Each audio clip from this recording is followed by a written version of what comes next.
best of 3. Now it comes to the point where the teams can say, we would have won in the best of 5. Well, we're here to prove it. SSG going up against LuneX. This one is for all the marbles. It's elimination time.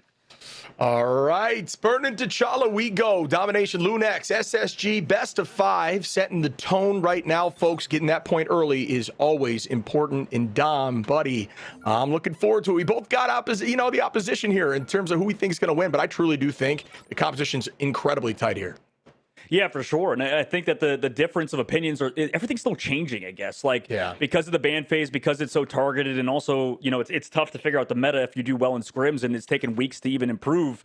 I mean, the Mantis is becoming a lot more of a priority for both these squads. We already see, we're not even going for the Protect of the Gambit after the double Elsa ban. They want the Mantis. They want to play these comps around it. And I guess that makes sense because of the fact that you're playing the Phoenix and stuff, and people like to play Mantis Phoenix around that specific lineup. And for LuneX, it looks like they want the one-sided Gambit mismatch. Yeah, I don't know that I love it, but we have seen success with it. So again, it's just all about how this looks immediately. And in Dom, a damage boost, not only, guys, does it enable really strong compositions like in triple backline comps, but it gives you ult quick, and ult quick enables you to win fights fast, get point early. That's kind of the idea of Mantis as a whole, and why Mantis has always been so strong in the meta, at least at this level. But they were floating that rogue ban next, and that's something I don't think is a bad idea against LuneX. They've proven they can run that rogue, and there it is. Yeah, smart move for sure, like you mentioned.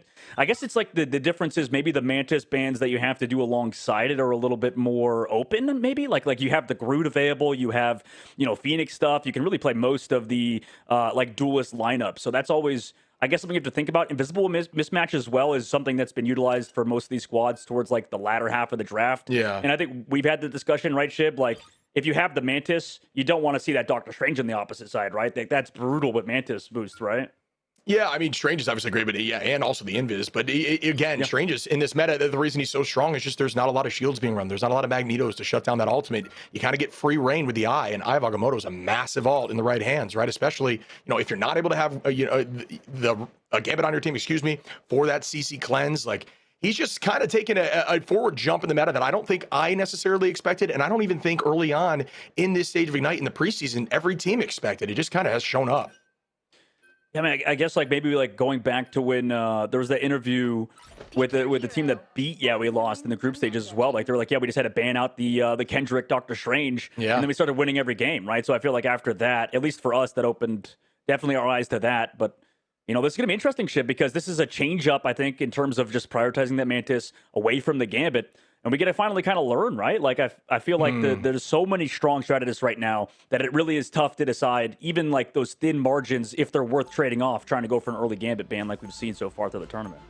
Yeah, I'm with you. This is going to be a fun thing to kind of learn together. I think I'm curious if it is more worth it to keep the Mantis around. So I'm looking forward to seeing how it shakes out here in a moment. You can see the bans, folks, on the top left. Those are going to be the bans that are against that specific team. Those are heroes they cannot play. Keep that in mind. And folks, once again, you lose here in this best of 5, your team is out of the preseason, setting the tone a little bit here. So you want to make sure you lock in right now. This is your moment on the big stage. I'm looking forward to it, buddy. Here we go.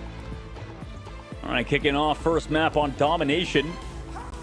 And also, since it is that, I guess we'll talk about it later, but it is a first to 3. And, obviously Domination first. You have to decide between Convoy and Convergence after this one. But that is in the far future. Starting off for Space Station Gaming, should we get to see Nectar and Doomed finally pairing alongside that Psylocke and Daredevil combination for LuneX, though? Yeah. They went for that Invisible Woman again, and they're going for that counter dive style with the Thing and triple Vanguard. Yeah, I think Thing is really strong in the meta, but it just hasn't seen a lot of success in terms of numbers and percentage of win, which I'm surprised about. I just think there's so much movement right now in the game. It's difficult to burn a lot of your cooldowns to stay on top of those that you're trying to shut down with the Yancey Street, obviously, with the grounding ability. But, Jeff has struggled a bit, but then yesterday we saw some insane Jeff faults that kind of shut down kind of what we were thinking. As you can see now, Month on the high ground, spraying through the enemies into the team is always a smart play. Silent Blaze gets deleted here by Nectar off the rip. Redis finds one and Doomed another. Make it 2 now, Doomed, as that is going to set the tone here for SSG. Yeah, I mean, a quick fight, just collapsed onto the back line, didn't really react. And, we heard about these triple Vanguard comps being solid, but have turned into sort of kind of more cheesy setups, at least if you don't have that Rogue Gambit sort of style. Now they switch over. Shib, it looks like they're going to the Venom dive composition alongside a triple backline strategy. Yeah, it gets dicey when you switch a little later on in the matchup, obviously losing that alt charge percentage, but, early like that, it's not a bad call, and, that if he's very comfortable on the Venom, so going to see what that looks like as we start up our second fight here. But that was a quick, decided W there on point one for SSG. Silent Blaze says, all right, let's change that up quickly, though. Goodbye, Doomed, as Doomed was pivotal in the last fight. Good pick there for Silent Blaze that you had just, gassed up a little bit prior to this game. When they get the Venom team up too, compared to Space Station, who are not running the Venom, so the Jeff maybe doesn't have as strong a healing output as he could. Otherwise, Tones drops out the ultimate, the Banhammer to the backside, also takes down Nectar towards that left angle. I mean, Nectar stayed for a little bit too long. Also, Blur got ran over, kind of all snowballed after that first pick. Yeah, Tones makes me want to throw up a little bit with how nasty he is on this hero. This has honestly always been a problem. I think Vanpool's been jumping up in the meta a fair amount. I'm surprised. Some games have had no Vanpool at all. I think that at this point in this meta, prior to the changes that are coming to them later on in Ignite, not going to be present right now. The stuff you see in Client is not there today. Again, I think he's a must play. As we see now, the engagement from Regis finds one there off the back of the Raging Royal Flush. Will there be more? The Itch Jeff goes down. It looks like there was a decent kite. Not many fall. I mean, Nectar unfortunately having to deal with the Daredevil the whole time, just kind of his mark 24/7, whereas, his own Daredevil obviously doesn't have a Psylocke to have to worry about. Regardless, still controlling the point is the side of LuneX. They're heavily kind of surrounded. Space Station trying to buy some sort of flank angles, and looks like they do have Daredevil set up in the back line with Doom. But they're going to have to win this fight diving deep with this Luna Snow dance floor, which they started off early. So maybe with some damage, we can get something going. They can stall out the fight for longer. But regardless, LuneX sit in a good position in terms of strategist ult advantage. Iffy committing with the feast as well. Out goes the Soul Resurgence from Tico. Ends now. Fidel, the dance floor goes down. Out goes a huge ultimate from Nectar as Doomed and Fidel are going to clean up a few. Make that another as Doomed takes out Tico. Once again, SSG being a little bit patient there, waiting out some of those ultimates and then hard committing, but they did commit a ton. Silent Blaze has a free It's Jeff moment. Will this one find value? See in a moment here as they set up our next fight. 53 to 69% on the board right now. I'm just kind of surprised that, I guess maybe the damage output was too crazy, but that Silent Blaze didn't pop the ult in the last fight. Regardless, like you said, they do have that ult a little bit more open of a point. We'll see what happens for SSG, because like you said, they have no ultimates building up towards that Jeff ult soon. Maybe they can get a surprise play early in these early fights. They've been able to track down Nectar, but he's playing a lot safer now, or they're playing a lot safer now, which has enabled the side of SSG. Yeah, a lot of teams like to use Jeff in a defensive manner when the team comes does it. Wow, and that was a huge pick there from Blur on a Silent Blaze as we're talking about it, right? With that ult still. Here's the problem. Like, I like Silent Blaze on the White Fox and stuff, but specifically when we see them on the Jeff, it's just kind of like odd. Like, I feel like they played well in the first fights we saw, but now we've just held Jeff ult twice, 2 fights in a row, and I can't help but feel bad for them at this point because the portal's going to come now, but will it be too late? And that's a huge pick in the neutral there from Nectar on a Iffy, who does a good job stalling point there with Venom. And I'm with you. I think you needed to commit that ult earlier here as Regis dives towards backline, tries to find one. Goodbye, Fidel. And now LuneX going to be up a number so far. The Itch Chef goes down. Will this one land? Nectar able to dodge that in that moment? I don't believe it does. And that's going to be a quick delete. Yeah, sorry, Shib. That's brutal. That is going to be fight ending. I mean, just after that, no more portal. Everybody comes back. You use the Jeff ult late to no avail. I mean, there's a lot of pressure on you for sure. That's maybe why. Maybe you could hold on for a little bit longer. You have the Devil ult from Doom, though, to help secure Regis towards the point, and everybody else tries to funnel in, maybe build ults up. They could stall for a little bit longer, but they don't have strat ults. Maybe the Mantis ult coming up soon could save them. They still don't control the point, too, so maybe that buys them some time. Never apologize, brother. I could tell that thought was going to be juicy, and it was. I'm with you. I just don't think these last few fights have gone the way of Silent Blaze, and there's some commitment now from Tico. Out goes that Soul Resurgence. Team's going to stay healthy on point, trying to buy time. 99 to 94, folks. OT ticking down. They've got to stay on it. Even offer a moment will lose them this map. A pick comes through. A few are going to fall as Fidel takes out Regis, and that's 2 numbers up now, and they're still holding on, though, somehow on this point. Nectar with some good positioning. Goodbye, Tone. OT should tick down in a moment here as everyone falls. It does. SSG find the first map. Whew, I mean, that was close. I think despite the number of mistakes LuneX were making, the target focus seems to be good. I think all of that is on the right page. Like the fact that it was 99 to basically 99 off of all of that is very impressive. So they can come back maybe on Warrior Falls. For SSG, they kind of need to focus on their target focus a bit, Shib. Like, I feel like they're not, like you mentioned, these fights are lasting a lot longer than you would think, and maybe that's because they don't have that Phoenix that they used to run alongside the Daredevil. But regardless, I think if they hone up their target focus, they could close this out 2-0. For LuneX, though, obviously you just can't make the same Stratus ult mistakes that they did. Yeah, and it's tricky too when you're running the Jeff into a comp. Like I especially as practiced as a side of SSG, but there's a lot of abilities across the board that are going to shut down things like Jeff. You have the Buzzsaw from Blur. You do have Nectar's ultimate, which is strong into its Jeff. You have Nekrise's ultimate strong into Jeff as well. Doomed with that baton throw. It's another auto-locking ability that causes damage to Jeff that just tries to escape and Finn. And that kind of stuff makes it just so tricky. That's why they're finding a lot of success in shutting that stuff down right now on the side of SSG. Now, we're going to see what the fight looks like. There is no ult advantage. There's going to be a Vanguard ultimate on the side of Iffy with the Feast versus the dance floor from Fidel. Alt charge up a little bit for the side of LuneX, but either way, this should be a good fight off the rip. Again, folks, you want to win this point early. Positioning is huge here from SSG, though. Yeah, we'll see what happens in the upcoming fight. SSG goes first, like you said, immediately with the dance floor. Can they find the KOs afterwards? The answer, easily yes. Tones falls. Does anybody else fall, though? They use the Jeff ult in the backside from Silent Blaze. A little bit faster use this time. Looks like he got one in his mouth, but they still lose Logan on the fallback. Unfortunately, could not escape to that pool of healing. So, Space Station Gaming still sitting in control. It's as you said, Shib. They look to be on point today.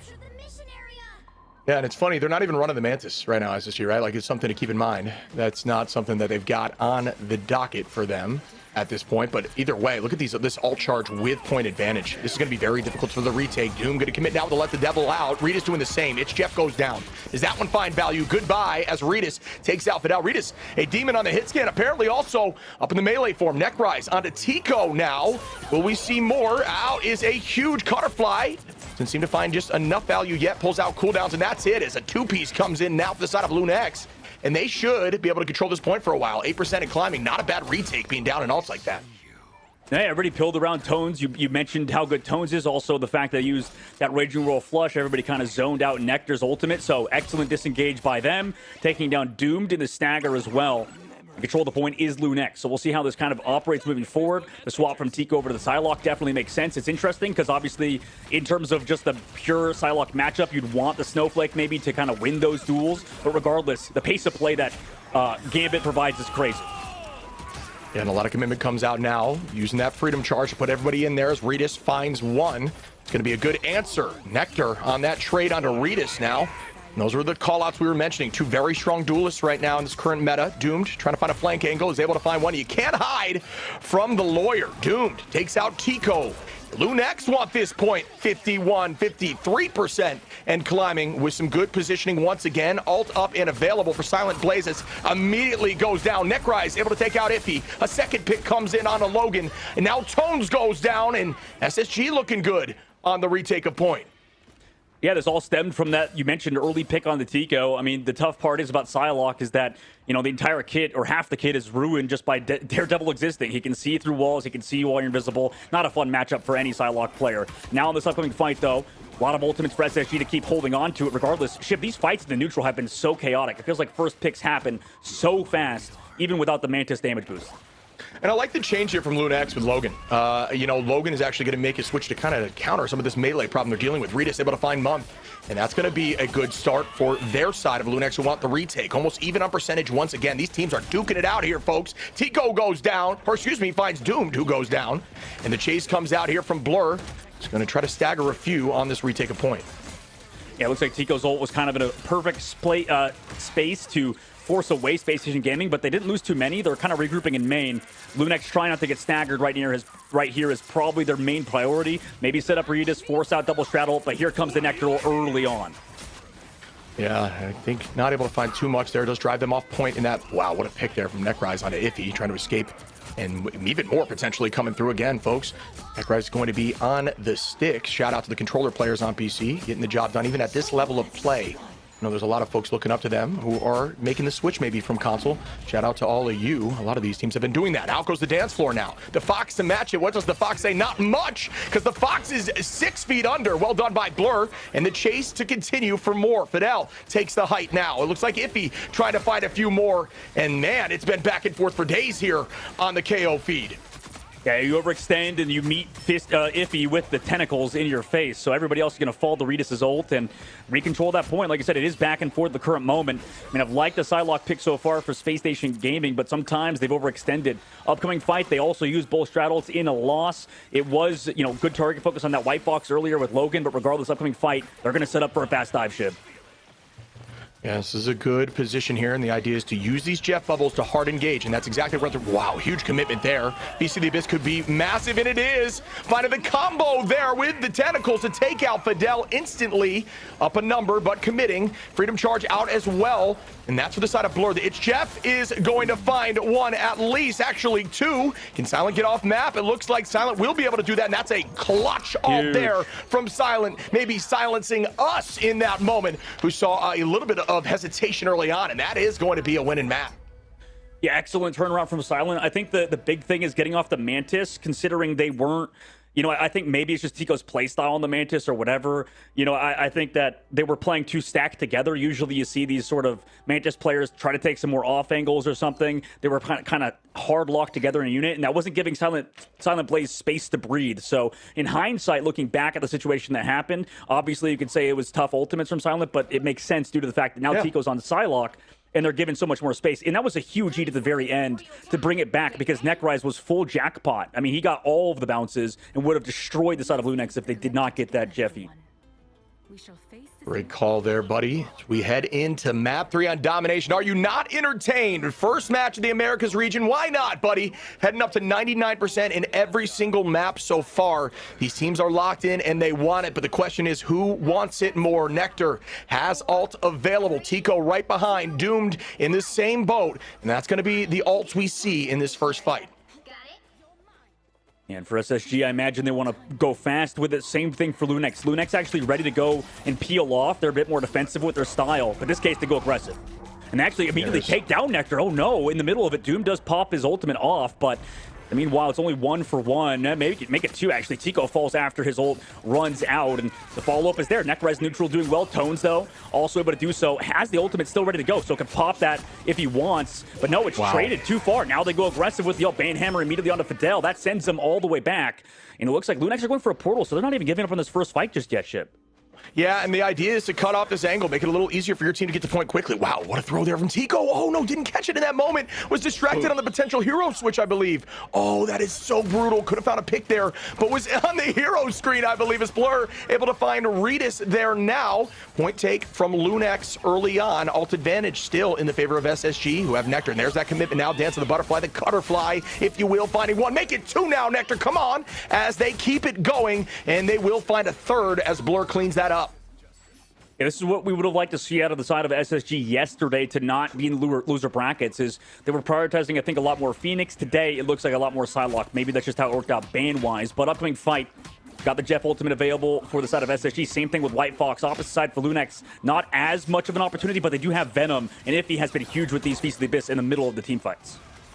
A lot of answers here for SSG available. Rita's going to start off with the Let the Devil Out, and there's those answers I was talking about. Both going to commit as month goes under. Fidel does the same with the Fox. Dropping backwards, gets eaten though. Fox still providing a lot of pressure in the front line, getting back to the team. Folks, remember, if you land that paw on the enemy, you do an additional 50 besides the AoE damage, so 100 every single swing, but that paw's got to land there, so good placement as Tones is able to clean up Fidel through that mix. Percentage 42 for the side of SSG, 19 for LuneX. Another portal being committed this time. We'll see if this one works this time from the side of Nectar. Be a little more patient. There's that commitment. Wow, able to hold on. I mean, they're still barely onto the point. Unfortunately, it's still going to be a very hard fight to win, but it's like you said, Shiv, just building up that time bank, slowly dwindling down the potential retake from the side of LuneX, but eventually give it up. Going into the next round for them, but both portals utilized very early on in the fights. Upcoming one, though, Shib, we do have both straddles used in the previous fight. Iffy also did commit the Feast of the Abyss, so Silent Blaze has an opportunity to go big yet again, but it's hard. Look how much mobility is on the side of SSG. It's going to be hard to catch anybody for Blur. They could maybe play around the Captain American ult and bait that out, but ooh, no, Iffy goes down early. And it didn't work for him there, but the idea was to switch Strange to hold on to point. And that's why, you know, sometimes teams elect to not run Strange where they have that option if they ever want to hold on. Blur able to dodge right there on the HGF, and that cleanup does not come through. Looked so close to making that happen, but it does not happen. Nectar on point, able to take out Tones. Do I see a second now with some insane tracking? And Necrise finds Iffy. 2 numbers up now for the side of SSG, who want this point, and they have this point, roughly even on percentage. Once again, these teams so evenly matched right now. I mean, they're all on the inside. SSG still has full control. Logan pops the ultimate. They're down 2 in that fight, but it doesn't matter. Regis comes back, takes down Fidel. They're able to kind of push in. Nectar comes out with the ultimate after the White Fox ult is over, but it's actually still going on a little bit. Also, huge shots from Iffy, by the way. Just pretty much one-tap Necrise. That was some beautiful tracking. So good. And after the ultimate, Nectar has to come back to the point Wow. into Iffy again. I mean, what a play by the Venom player of LuneX to keep them alive on that point. Iffy's been known for the Venom, and finally gets to showcase that now on this map. This is very much a Venom map with a lot of height and different angles to take and swing away potential. Multiple different locations with, you know, natural cover that you can hide behind. So playing super clean. You can see the tracking there. And you can see the percentage, though, folks. SSG at 95. Now their job is to try to get an ultimate fight. What that means is they're going to build ults as much as possible and try to commit heavy in one fight to win this. Portal should be back for both sides. I'm not sure if the 3 minutes has fully committed or has gone through. I don't believe, actually, that SSG will have a portal because Nectar did it just a little bit too late. We'll see what happens here in a moment. Iffy with a nice pick, though. Yeah, I mean, Nectar and the Daredevil, or sorry, Deadpool on the opposite side having to play back. I mean, once that taunt was used, Necrise was an easy target to dive, and Nectar double dash towards main, didn't have cooldowns to escape. Now we have the White Fox ult in an awkward situation for SSG, who has to touch the point because LuneX are in control. Silent Blaze with an ult again. Could be huge like they were in the previous round. Does, I believe, get one. Doomed falls in the middle of the fight as well, so it's 1-by-1 for SSG, Wow. who don't have the portal either, I believe, from earlier. So LuneX looked like they want to close out at the moment. Silent Blaze did get an eat, has turned it around these past 2 rounds and win the map. Map number 1 goes LuneX's way. Beautiful play there by LuneX. I mean, that is what we needed to see from this team. They've just got to find a way to clutch up at the end. They were down in percentage by roughly 35%, and the idea would be, you know, the team would play a little safe, try to build ultimates and retake. But you know what happened? Iffy dove that back line, found Nectar really early on, finds another after that, and what do you know? At that point, up numbers, you take the positioning, you don't allow them to move, and you have this in the bag. Very clean play, LuneX. Absolutely. And I think this kind of goes back to round 1, like you said, Shiv. You brought it up, and it was a good point. Like, I feel like the target focus just is not really there for SSG at the current moment. Considering how many mistakes happened from LuneX and they still made it 90-90-99, it was very impressive. And then in hindsight, it made sense why it was tough for them in the first round, and specifically Silent Blaze, because they were so stacked together as a unit. They needed Tico's pressure on those flank angles on the Psylocke. Sure, wasn't maybe getting as much value as, for example, Nectar with 15 final hits in terms of stats, but that doesn't end up mattering. He's playing the role. He's, like you mentioned, diving with Iffy at the right times. At the end of the day, stats don't really matter if you win the map, right? So excellent work, like you said, by him, and then also Regis to flex over to a lot of Daredevil, which I don't think you see a lot of hit scan players do. So huge map out of LuneX. Kind of expected them to win it because they're really good on domination. We'll see how SSG can do on map number 2 after this short break.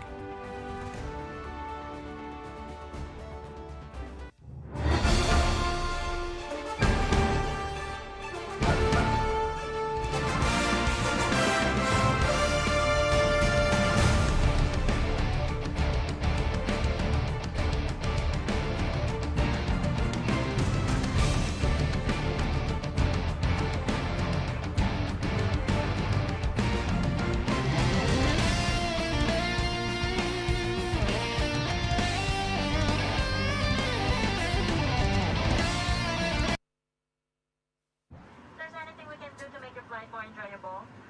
Please don't hesitate to ask. Please sit back, relax, and enjoy the flight.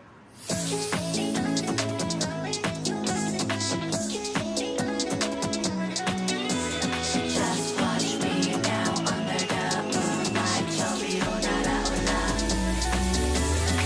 Flashing on my window frame. 얼어붙은 my flame. Blinding shining lights. Oh, oh, oh. I feel skipping way out of control. Lock it. Oh yeah. We won't stop it.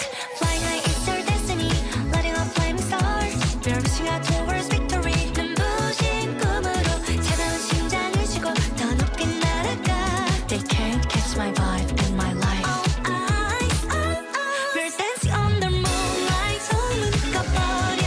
Turning up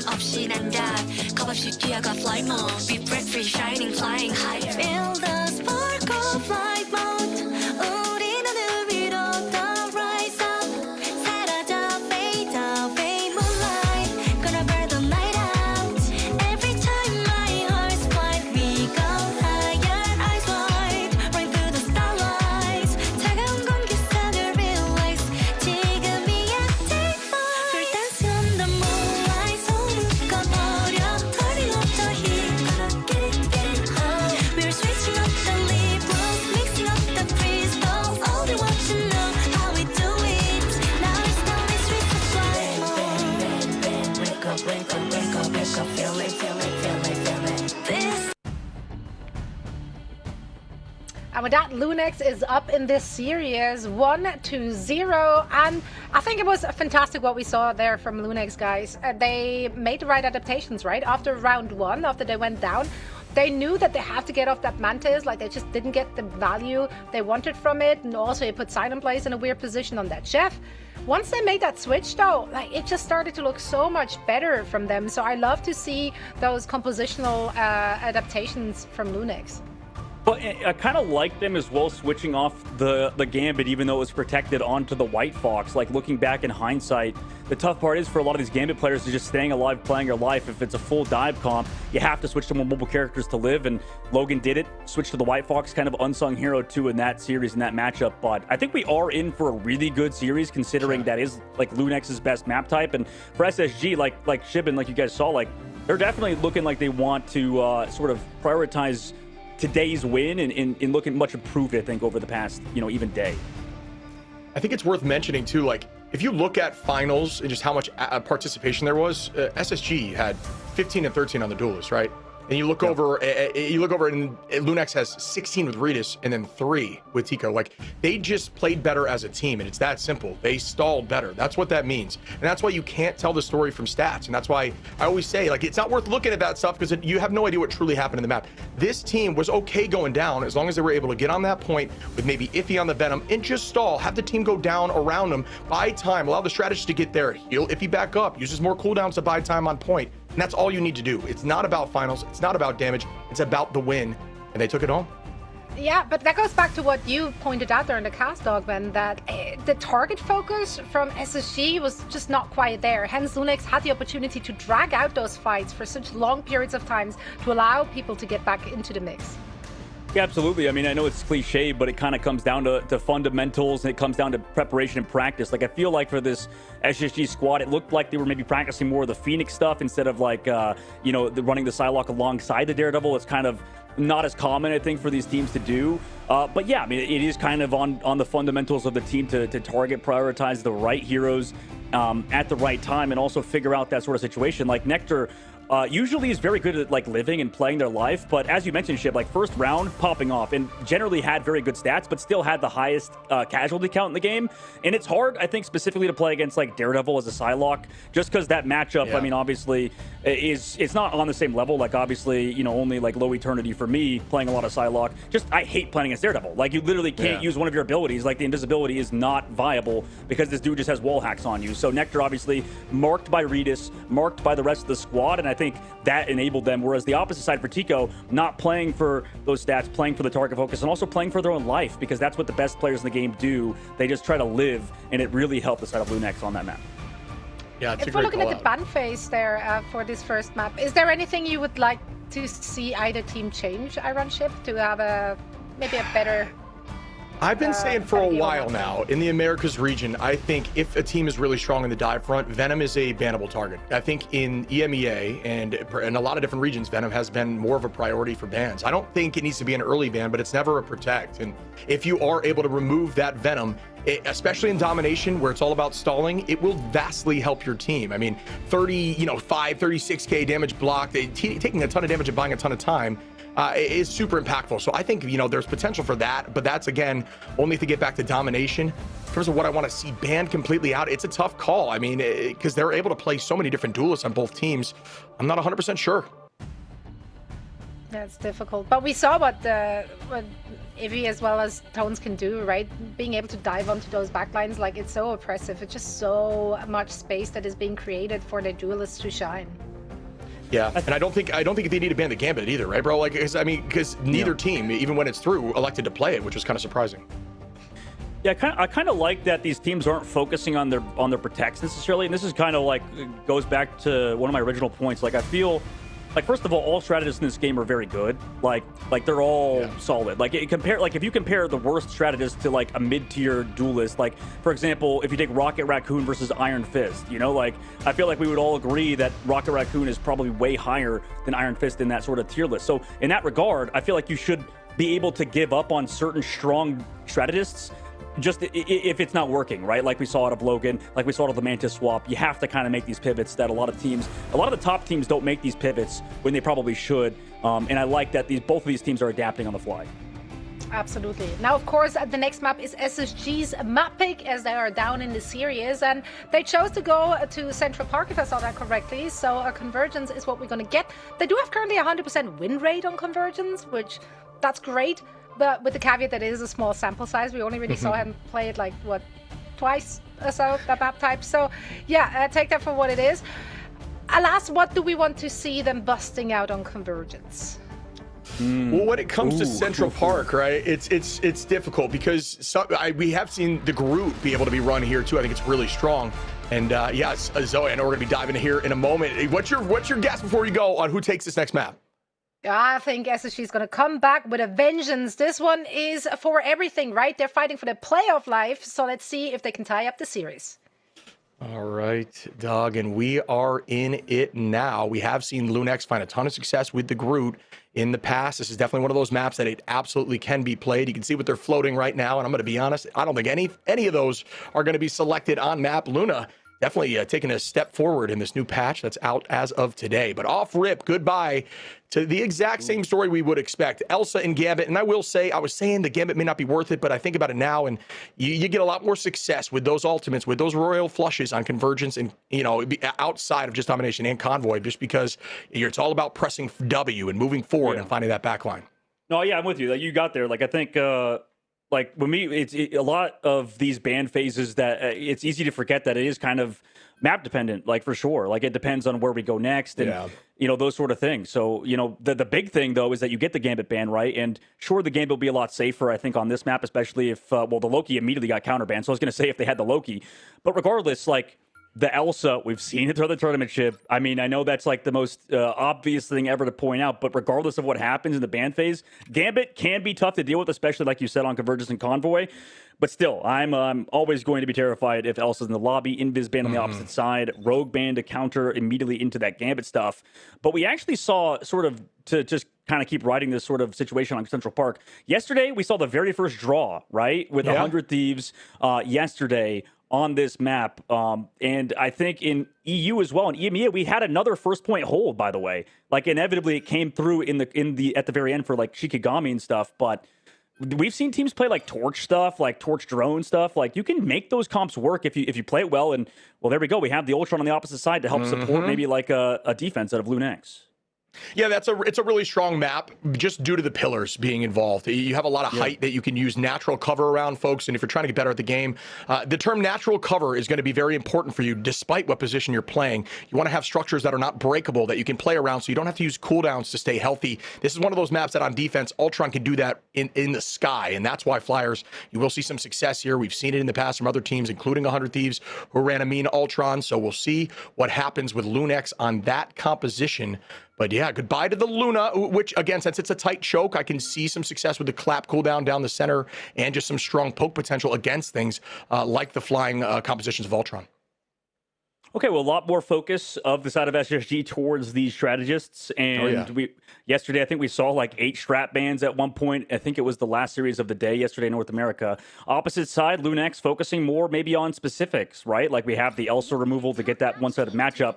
Less obviously priority on focusing Tico and more of the people that try to help him.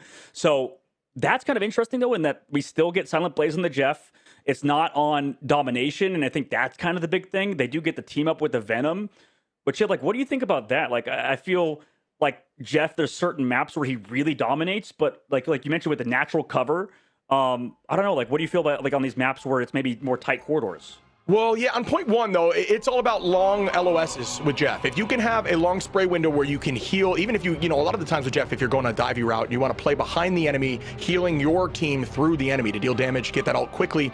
But in a map like this, there is long, straight alleyways that if you do want to run the Jeff, you can play behind your team. But it looks like that conversation was being had as we're talking and the switch comes through. But you can play and farm out pretty quickly when you're able to just essentially spray forward and they really can't move to avoid use. But, you know, that conversation again has been changed now as Silent Blaze has switched over to the Cloak and Dagger.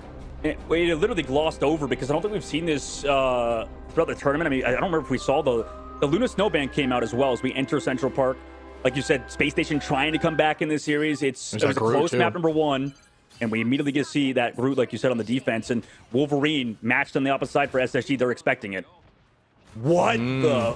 We're setting up. What a rollout there. Beautiful. Still has the jump from Rockets. We might see a huge kidnap opportunity here with that Feral Leap. Not sure it actually, you know, just kind of waiting now, biding more time. Trying to hope that they use some of these cooldowns before you commit. Nekry's on the height, using another one of those jumps to take great positioning. I'd love to see that from the offensive side of SSG, and Nekry's on the height. Iffy taking out Nectar. Nekry's onto Iffy to even the odds just a little bit. Going to be a Vanguard for a Duelist. And I will say, dropping Nectar, which has been very much a target for priority, is a good pick. And that's what you're looking for on SSG a lot. Yeah, I like that set play from the side to control that height. And now back on the low ground, though, Redis almost at that full instinct, so those cooldowns going to come up really fast.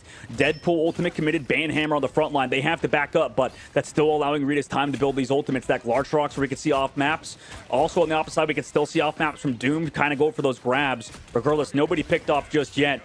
For the side of LuneX, though, they want to play for that double copy with the Cloak and Dagger. Space Station are going to want to pull them out of it or hit Cloaks with the Magneto ult.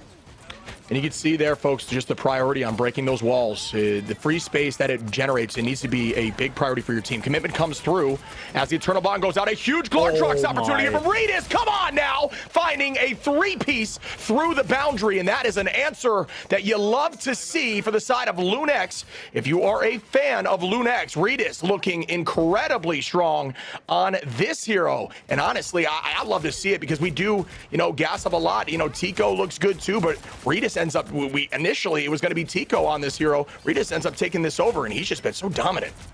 Yeah, it's just a clean play from him. He went fast, and now speaking of going fast, Gambit ultimate coming into this next fight, immediately pop by Month. They trade back Iffy, so they go from one fight immediately to this one where they set up Nectar aggressively with the Phoenix ult. Disengaged, though, from LuneX's side. No portal, though, because Iffy obviously has that Venom ult, so they want to give up 2 ticks. Come back into the point, but it's against that Groot that you always talk about, Ship. And there's a commitment from Nectar trying to get indoors there, because if you're forced to use ult when you're indoors, it's very difficult to burn the bird. Bang, it's coming down heavy, able to find one as Nekry's takes out another. 2 pieces committed. Fidel with some great positioning is helping out Blur, take out Tones, and now SSG, without a doubt, should have this point. They do. And they're walking forward. Great attack there from Space Station Gaming that wants to take this map and move this series forward. Again, best of 5. It's not going to be a game set match here for LuneX if they come back. I like that. Huge tempo play from Space Station. Month took over. Obviously, he was the call to go in. But speaking of which, here's the portal now from LuneX coming back from spawn. They had the Cloak ult to last out of it, but do they get pulled out of their own Cloak and Dagger ult with Doomed or Fidel pushing them out of it? I'd love to see this. I think this happens so much in team play. I would love to see this enter ladder a little more. If your team goes down, you lose a point, and you still haven't used the strange ult, or portal, excuse me, immediately portal as soon as this point starts. Because the more time that you can buy before this thing is scooching towards point 2, the better for your team. And it's just been something we've seen a lot, but they are already driven backwards. I'm not really sure why they gave up that space back. And I guess there's the answer, as immediately SSG find one onto Iffy, and Redis able to take out Nectar, but not much more after that. Even numbers right now between the two. Well, excellent healing to keep everybody up, but that was 3 people in that Glartrox. Unfortunately, it was the passive of the Wolverine that kept them alive, but you did find, at least, like you mentioned, Nectar, and that one. Blur came back for healing. Straddle's coming up again soon for Month. They want to go fast, probably.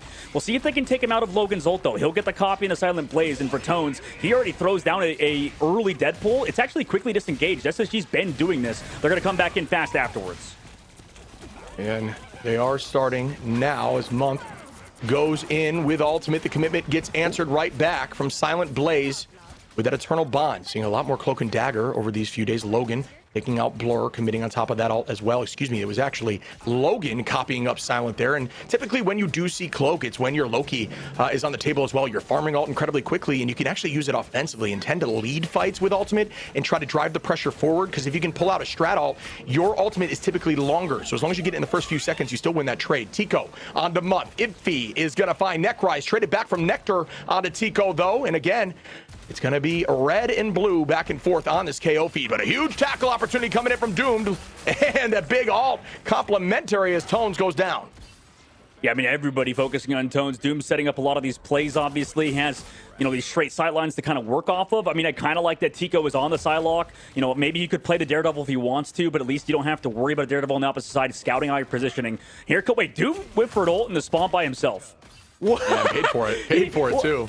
He had Blur with him. I wonder, the play was probably there. Maybe it looked more obvious from his POV, but still, regardless, kind of funny to see if he at least trades it back. That meteor was just soaked by that Venom, bro. that was kind of nasty if it was an intentional land on a moving Venom. Ritas gonna find two, though. Just so strong here on that mismatched Elsa, like he talked about. They do not want to give Ritas a hero like this who's been shining.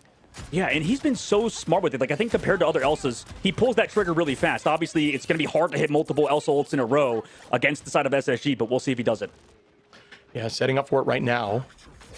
Engagement on height here as we see Tico with some good tracking. Finds Doomed. And there is going to be, again, another Raging Royal flush. With this one, that's some value. The chase comes out from Ritas once more on the Nectar. And again, just absolutely dominant on this hero. And that's going to force out every cooldown in the book here. Not sure the eat was necessary after the whole team goes down. Potential switch here. I don't know what the idea there was. I'm not sure if I agree with that from the side of Blur. Yeah, it seems like SSG, at least Doom specifically, looked a little bit more comfortable on that Daredevil. Now today on the Star-Lord, having to figure it out yet again. But they've been slow playing it whenever they use these Gambit ults. You can see this team, maybe in terms of the Gambit comp specifically, are a bit slower with it. Also, in how LuneX is playing these Cloak and Dagger ults has been perfect. They need to pull them out of them more often than they are. Down to 8 seconds, and there goes that advantage of getting to this point quickly with that portal. Necrise finds one. Out goes the Bond once more, the boundary to match. Just going to be stalling for the moment, and a huge opportunity here from Tico, trying to start the Cutterfly, but it's going to be on the Vanguard front line. Won't do too much now for LuneX, but they still have great positioning. Wow, Iffy, the timing of that was absolutely beautiful. 100 HP in a dream, but what do you know? Preseason has 1 billion HP, drops back now onto Crystal, stays healthy as Necrise finds Tico. The trade comes back from Tones onto Necrise, though. And once more, numbers roughly even. Monk going to commit now with a Raging Royal flush, and SSG wants to walk forward. The kite begins for LuneX. Yeah, backing it up at the current moment. Overtime slowly ticking. They've got Doom's ultimate. No Magneto on the opposite side, but they can still play inside angles. We'll see if Doom sets up with a good ult. Meanwhile, Blur could follow up, but Iffy has been huge. This Feast of the Abyss could end Space Station Gaming in the second phase.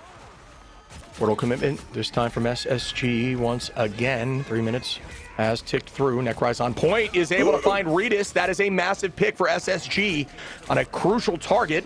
Still biding more time, waiting for the strat line to get pushed in. There it is. More commitment, the whole team back on point. This is now looking at SSG's favor, except a commitment comes out from Silent Blaze, a crucial moment of healing as the whole team jumps on to the oh my goodness, Tones. Silent Blaze with another, and now LuneX are up in numbers. Make it a third as they look like they can close out and take this stall and hold before point 2. Oh my God, like you said, they did it. Job done. 102 meters is all SSG got. And there's a few things I think that we could take away from that fight. I mean, like you called, Chib, Tones. I mean, he was a big factor in which they won that fight. I mean, first of all, he hit the banhammer onto that Star-Lord. Star-Lord in the sky did get one, but obviously was taking damage from the rest of that ultimate. Went down because of it, got that trade. So Tones was kind of the setter of that. I think Ritas made his first mistake almost on that Elsa, like you said, he was trying to set up aggressively, maybe with that dive, but obviously got caught out, maybe opened up the space for SSG. But, dude, this like, setup between Logan and Silent Blaze with the Cloak and Dagger, with the Loki, it feels like they've won every fight they have these two ults. They have not been pulled out of a single Eternal Bond from SSG. Yeah, I mean, definitely a cerebral team. I like that. You can tell they had discussions, right, prior to this of what they wanted to do, and that's why you saw the switch in composition as soon as the fight started. They changed, went more triple van front line, elected to change up the strat back line, and then even on point 2, just locked in. Very crucial ultimates, drove and set the pace every single time, always had a longer time, and always found value throughout those strat line ults. Played even hyper aggro on cloak form after launching ult, which I highly suggest you do every time you are playing C&D, but you're just looking really good, like you're saying, buddy. They are. Dude, you know, I was kind of thinking, like, you know, like, you know how, like, Logan gets those one-trick Loki allegations, you know? He's, like, not beating him, but, like, in a good way. You know, it's like parentheses, yeah. complimentary. He's so good, you know? yeah, dude. Yeah, he's just so good good on Loki. Yeah, he's disgusting on Loki. He's definitely in the conversation. There's a few other Lokis up there, Cooper-tastic, for example, that are really, really strong. But, you know, Logan, ton of fans, I'm sure, in the chat, as always, but also just a really, really strong Loki. Let the games begin again. This time, SSG on the defense, trying to hold point 1. We've seen it before, and they clutch up right now. And there is another double group matchup on point 1. Well, here we go. I mean, both using those walls immediately. Doom going for that grab on the right side, but trying to control some space because LuneX are so aggressive towards this point. Everybody's sort of huddled on this inside angle, but Doomed immediately forcing out Iffy's E at the very least. Maybe the rest of LuneX trying to control high ground. Doom trying to counter it, but taking a lot of poke for it. Oh, what a shot there from Necrise onto Regis. Set the tone, put them up a number. Huge tackle as well from Doomed. Regis able to find Nectar with a trap, which is so funny.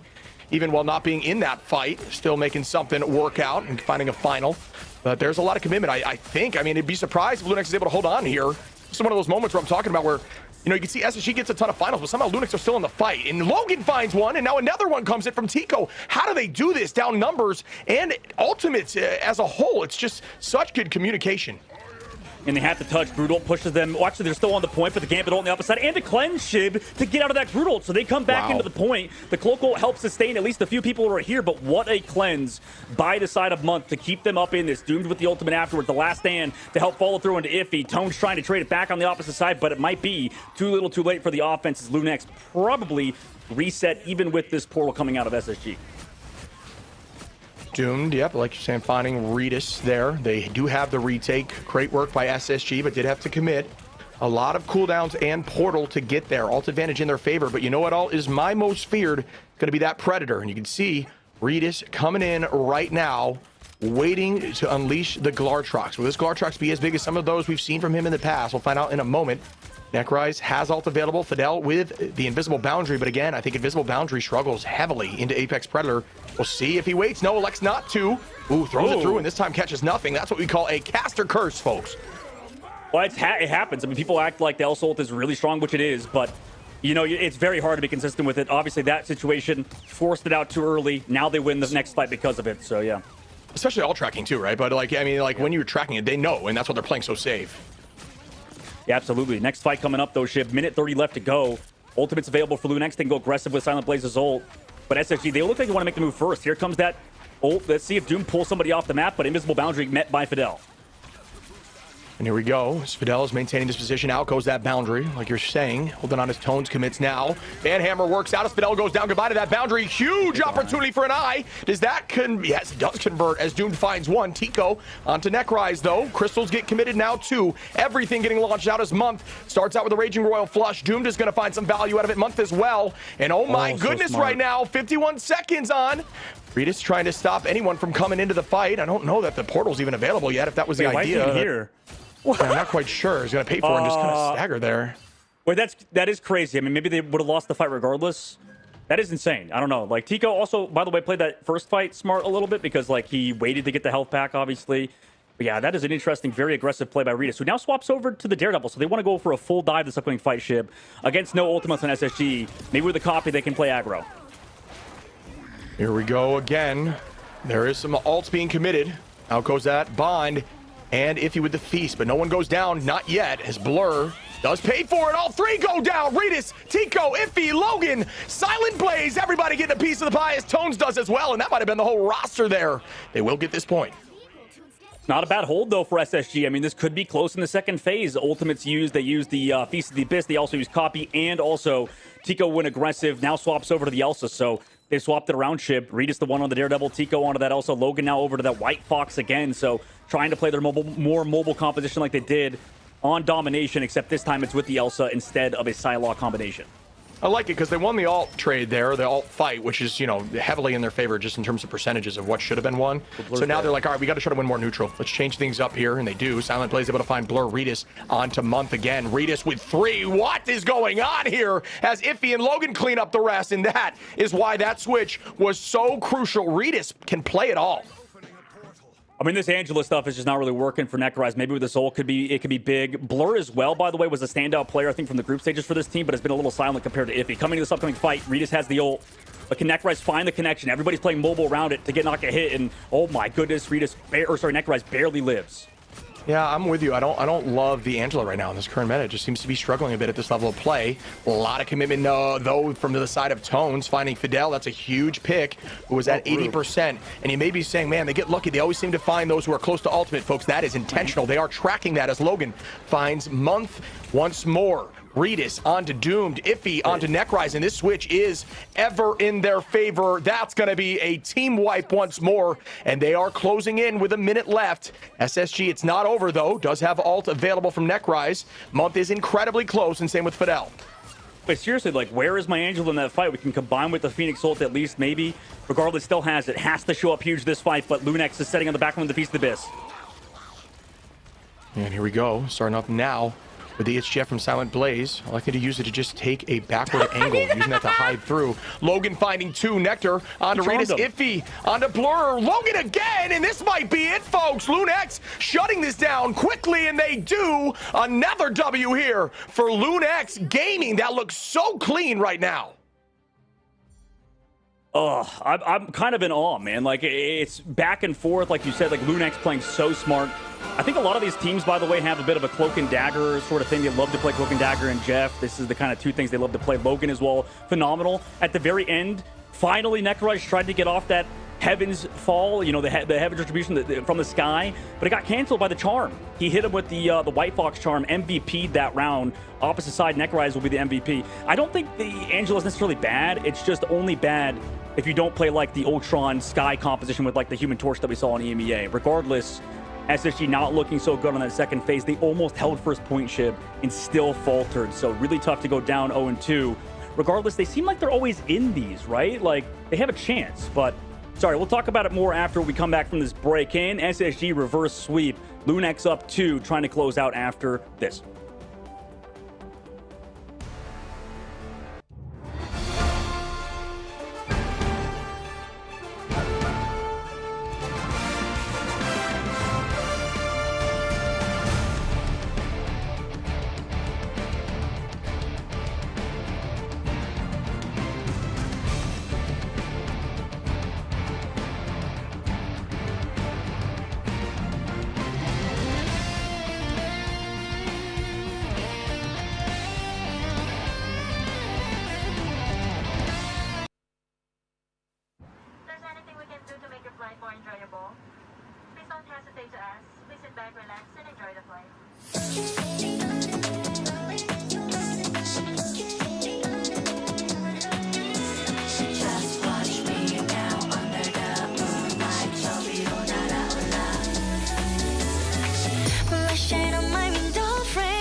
And just like that, LuneX is on match point in this best of 5 elimination match against SSG.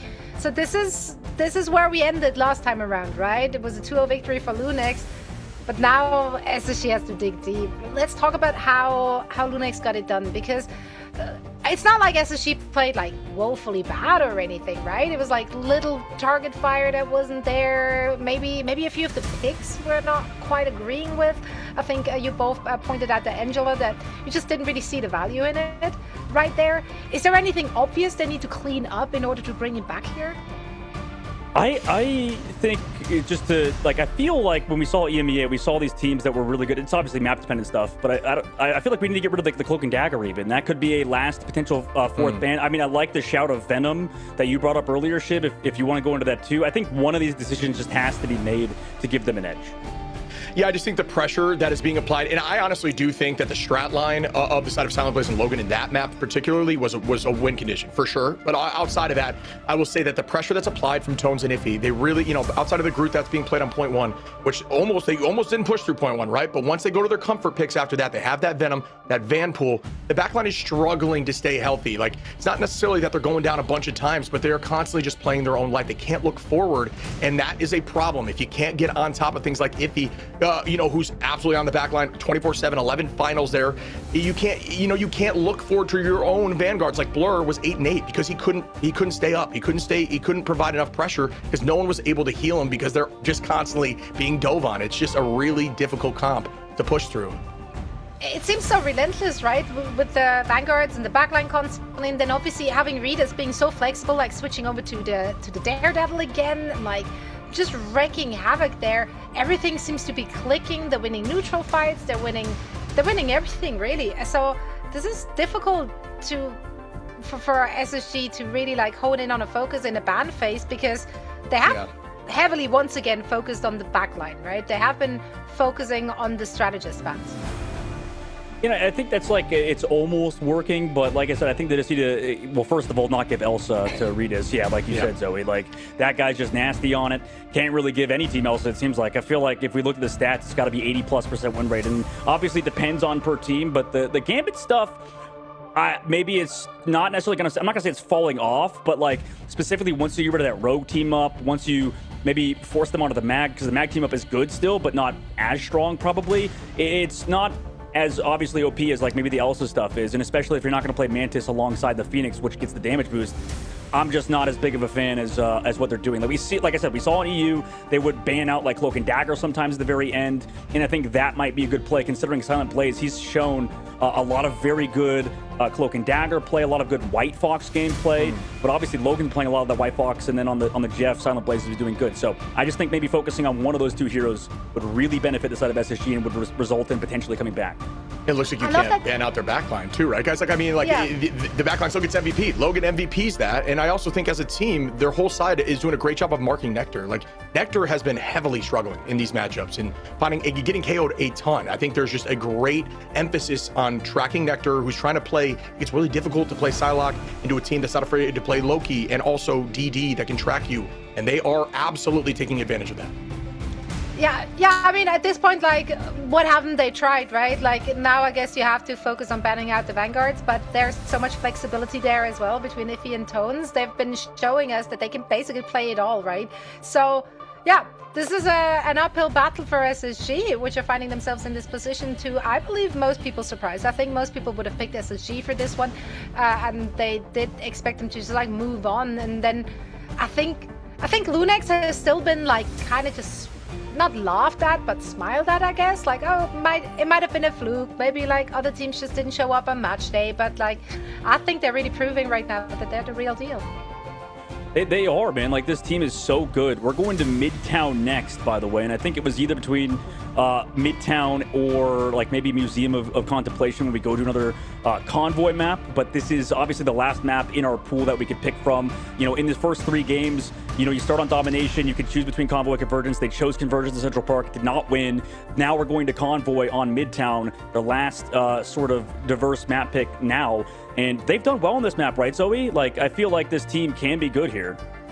Yeah, absolutely. I mean, we saw them win and lose again. Like, not the biggest sample size. They might have played it like 4 or 5 times, so it's not an awful lot to go off. But yeah, I think overall there's definitely a lot of comfort there for the individual players as well, just historically. So I'm interested to see what they have in store for us. Mm-hmm. I feel like small sample size would be a good nickname for me, you know, like for like a short king, like J3 maybe. Maybe we can call him, instead of Focally Challenge, we can call him like the short sample size, small sample Short size. sample size. Small sample size, yeah. Amuse Bouge. He's the Amuse Bouge of the streamers. Just a little treat for what's to come. I do love that. I call myself vertically challenged usually. I like that. That could be the name of our band, guys. Yeah. How tall you're giving tall people energy. I run ship. Yeah, I keep need to that. know. Oh, totally. Are you Yeah, tall? no, let's live and breathe Are you one that. of us? Oh Are God, I you? love you for that. Thick. Yeah, absolutely. Let's pretend like that's so true. So true. As far as our viewers are concerned, none of us have legs, right? Like That's they it. only That's ever it. see. So like they will never know. They'll never I'm know. terrified. Well, SSG has to put on their big boy pants for this one. They have to show up big, taking down LuneX in a attempt of a reverse sweep in this potentially last and final map. All right, my friend, and we go into the band phase. As always, it's great talking to Zoe. Incredibly fun conversation, but you know what else is fun? Is it potential reverse sweep or a full shutout by a team that, you know what, kind of was slept on. And the Gambit ban off the rip there from LuneX and the removal of Elsa is pretty consistent at this point. Yeah, so his only problem is that she doesn't have legs, you know, which I got no problems with that. But I mean, obviously, it's just a concern, I think, in terms of, you know, going places. None of us casters do, exactly. No, yeah. LuneX, though, in the ban phase, going for that Gambit ban again, and Space Station. Actually, sorry, that's the change up. Never mind. Didn't LuneX first ban Elsa last map? So SSG are the ones to play the Elsa on a more long range map. Which is definitely like kind of interesting for LuneX, considering I think they would even swap off the Gambit comps in that first domination map and immediately met by that Invisible Woman ban early on.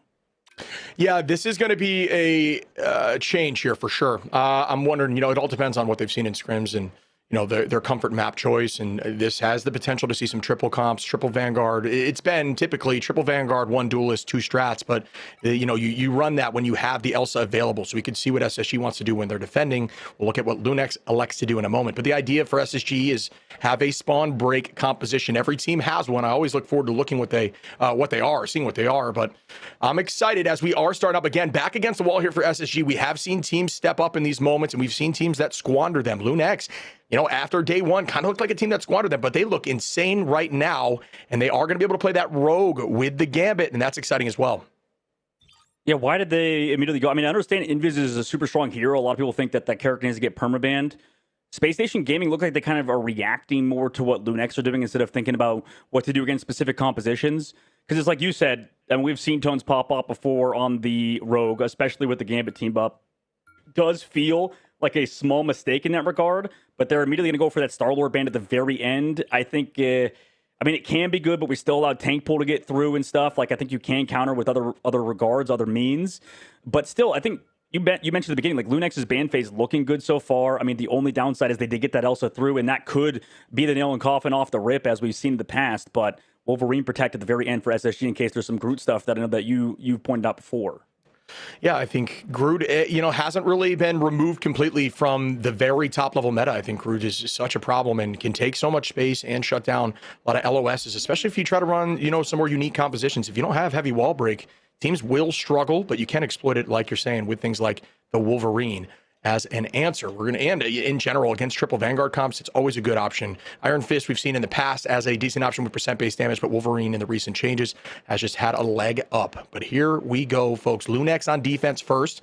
Looks like they are thinking about running potentially a triple Vanguard comp. We'll see what that looks like in a moment. I'm not sure Regis is going to be on the Spidey, but at least showing it for now. And the break composition of SSG does have that Wolverine. Yeah, I'm curious what LuneX do on the defense. Only worrisome factor is that, you know, I'm pretty sure, like, in the history of this team, whenever they do put Tico on Phoenix, I mean, I've liked it, but also considering this map and what this team relies on, it's not necessarily like the strength out of Silent Blaze's hero pool, I guess, is my only concern. Like, White Fox is really good, But when we're talking about a map that's like very sort of linear and the off angles are a bit closer to the main street, obviously, I feel like White Fox does a lot better on those like hard flank angles and stuff where you can go back to the team and stuff. And you know, this is a good map, I think, for SSG to pick because we mentioned we not only get Nectar in the one-sided LCMS match, but we also get a deal with maybe an easier backline for LuneX. Yeah, I mean, maybe it's crazy because it's such a mental game as well. And it really is. It's not only just momentum based, it's also who's playing well in the day. You know, Nectar hasn't been able to shine so much yet today, although I do believe they are one of the best duelists up here at this, you know, level play. But maybe they're just not too worried about it. As Redis goes down early, Blur with some nice commitment there on offense is going to play exclusively to shut down that DD, and that's going to be the idea. Really good comms and great play there, and a huge fastball. Special potential from Doomed. Out goes a lot of commitment in terms of cooldowns and stays healthy without using the passive. They're going to play it slow. You see Redis trying to swap to something else that's not DD just because of, like you said, that the thing. And the thing specifically on Midtown as well is always going to be tough. We need to be able to burst them down. And we actually saw, I believe, Navi doing this with Terra on the Punisher. We've not seen a ton of Punisher this tournament so far, but it can kind of work in the situation. However, it's not going to work now, though. You lose Tico again. Another stagger pick for LuneX early on. Yeah, Nectar hard committing right now, trying to get some vengeance. Does find a two-piece, and this is what we expected when we saw this come through. Necry's walking forward. Good space taken here. I believe this is a pretty strong Emma map as well. Very brawl focused, and that's why you do see Thing getting some play. And they get that point just in record time, buddy. 5 minutes on the clock here for SSG as Nectar finds another. This is, I mean, the ban phase, you know, I feel like we were talking about it being not that big of a deal, but it is a big deal when you screw up and you let Elsa through sometimes. However, we trade to Phoenix and the Meteor Ram to find that Nectar tosses out a large trucks. That was a little forced, but regardless, they still have card space at the current moment, can wait for spawns. LuneX finally have ultimates as well coming in after that Meteor combination over Space Station Gaming, but we'll see if they can string together some fights with some fast-paced aggression out of Logan and Redis. Yeah, I didn't have eyes on. I have no idea where that Glartrox was launched at, but that was a risky angle without a doubt, no matter what. But either way, finding a few picks early on, potentially trying to just make a play happen as a lot of commitment comes out. Out goes the thighs out, cries out from Emma. Match right back by the judgment as we do see Redis with two. My goodness, we haven't seen a lot of Punisher play, but last time we did, it was this exact situation. They get walked in a bit. Redis pulls out the Punisher and excels, although they didn't win last time. See if it works out for him now. Just trying to put a ton of damage out into the Thing. And yes, it's working. Redis with a quad in that set of plays. Just looking like just insane tracking, dude. Oh, absolutely. And I mean, at the moment, their ult combinations are working out so well. I mean, they combine the Meteor Ram and the Phoenix ult. Now we combine Raging Roll Flush and the final judgment from Redis. So now they get to also maybe stagger out even more ults out of Space Station Gaming here, switching over to Ultron for Doomed, switching up to that triple composition with the Mantis and the Groot. So fast switch up, and every team in the playoffs are doing this at the current moment. These, you know, really last-ditch reactions. We'll see if maybe the Wolverine comes out later for LuneX. And here comes the Camino Unleashed. Will this one find value? It's just going to keep the team moving right now. Again, not getting too much value yet, but you can right-click teammates to give them CC immunity. Nice pick there from Blur, who is going to be able to drop backwards, stay healthy at the current moment. Still kind of gets body blocked into that corner and does pay for it as Logan finds one. Even through the healing from Doomed is nutty, but Silent Blaze goes down too. And that is going to be a nice ult there. Going to buy them enough space to move forward and shove them into their spawn. A huge ult opportunity, able to find one from Nectar. I thought I was going to get a few more, but pulls it back to be safe, and you kind of need to do that with the reduction in health on the Glartrox now. Well, there we go. This was, oh my god, just aggressive plays from Nectar with the Mantis damage boost, just going ham. This is what I thought out of LuneX. They'd switch to the Wolverine. Space Station Gaming, though, I mean, the thing is, Groot, we've seen how strong it is, regardless of this character being in the game without Invis. And yeah, I mean, Nectar just keep going so far. This, all the way in their own spawn, third phase. Are you kidding? Like, what is this? Just past their spawn door, still finding value. This is just pulling so much attention, right? And at heal walls up, right? You do have the Mantis on your team, folks. If you have that team up, it's not about just the healing numbers. It's about farming Groot ult. Wait, they're going to cap the point? Did everybody fall back? Okay, they're still on the point. I don't know if what Nectar's doing is actually good or not. It's definitely interesting, but they lost Blur again. And Nectar's still alive back there, by the way. I just want to... I need like a Nectar POV, please. Can we get Nectar cam? What is he doing in third point? Are they still there? They are. They're still back there waiting for the fight. Here's a Meteor M from Necrorise. They're still trying to win without Blur, but they're missing a lot of the damage dealer. There's Nectar. Shows up. Okay. Jump scare. What is this, dude? What are we seeing? Come on now, Nectar. What is this? Finding so many KOs. Just a dominant performance. Coming back with a vengeance here on game 3. Nectar is popping off and making a name for themselves. Come on. That was it was a little weird. It was a little funky, little monkey out of Space Station Gaming. And for LuneX, I mean, obviously that aided them. You know, aided them like a parasite stuck in the brain. Now they come through with the portal opposite side of the cart. Oh my goodness! Dude. And again, you can't give Nectar this hero either. It's just too much damage right now. Trying to mark now with the DD, and that's going to be the answer that they need. A pick comes through now from the side of SSG, make it 5 after a brief moment, and they're still walking with 2 minutes and 30 seconds on, trying to find a full cap here, putting them in a good spot. Very much an offensive style map if you get it rolling. LuneX does have even ultimates. They'll have almost every single ult besides Tones, which gains very quickly here in this next fight. Well, the problem is that SSG are playing comp. I think that was popularized a lot last week with the Mantis and Ultron and stuff. Haven't seen it as much in EU and EMEA, but over here, I think this comp is very hard to beat. For LuneX, I mean, maybe they could set up Tones or something, but with a damage boost in the sky, Doomed is going to force everybody to fall back, and they have to actually go aggressive with Redis alongside the Raging Roll Flush, but can't even find KOs through the Mantis. Now, the commitment comes in with the Endsong Inferno. Doesn't seem to get much value besides pulling out cooldowns. The team is walking.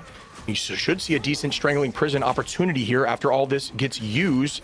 And there is going to be the first pick, but this time on the side of LuneX on the defense, who are coming back with a vengeance. But there's still a ton of time on for point 3 here. If he's able to find Necrise, the team just going to drop back as a unit once more. Reset on spawn, excuse me.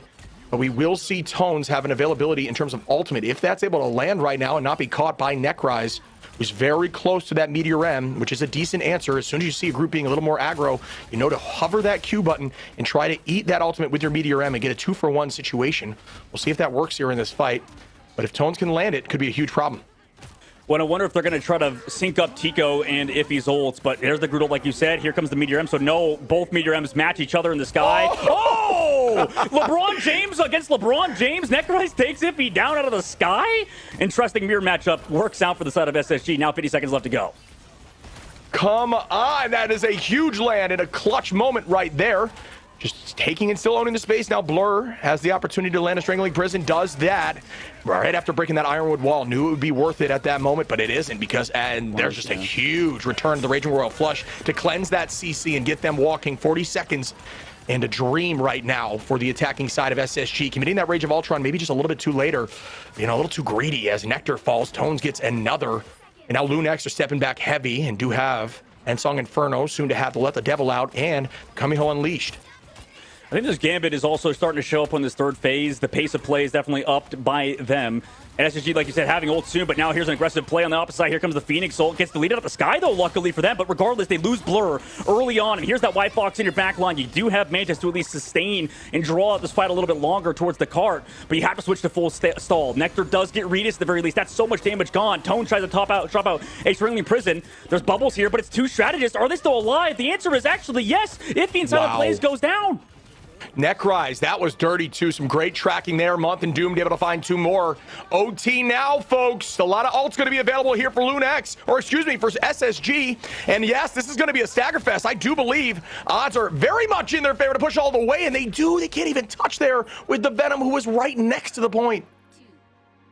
Oh, man. I mean, LuneX were starting to string together fight after fight. Like, you had to feel confident in their play with the Gambit and the fact they found Blur's pick. But the moment Redis went a little bit too far, got picked off, they had no follow-up for these for the Strangling Prisons with those 3 strategists alongside the White Fox shield in there, and then they all played around it. So I thought the Gambit was starting to look better. Obviously, a lot of the Strangling Prisons on the offense were getting cleansed off by Logan. Excellent reads to avoid those.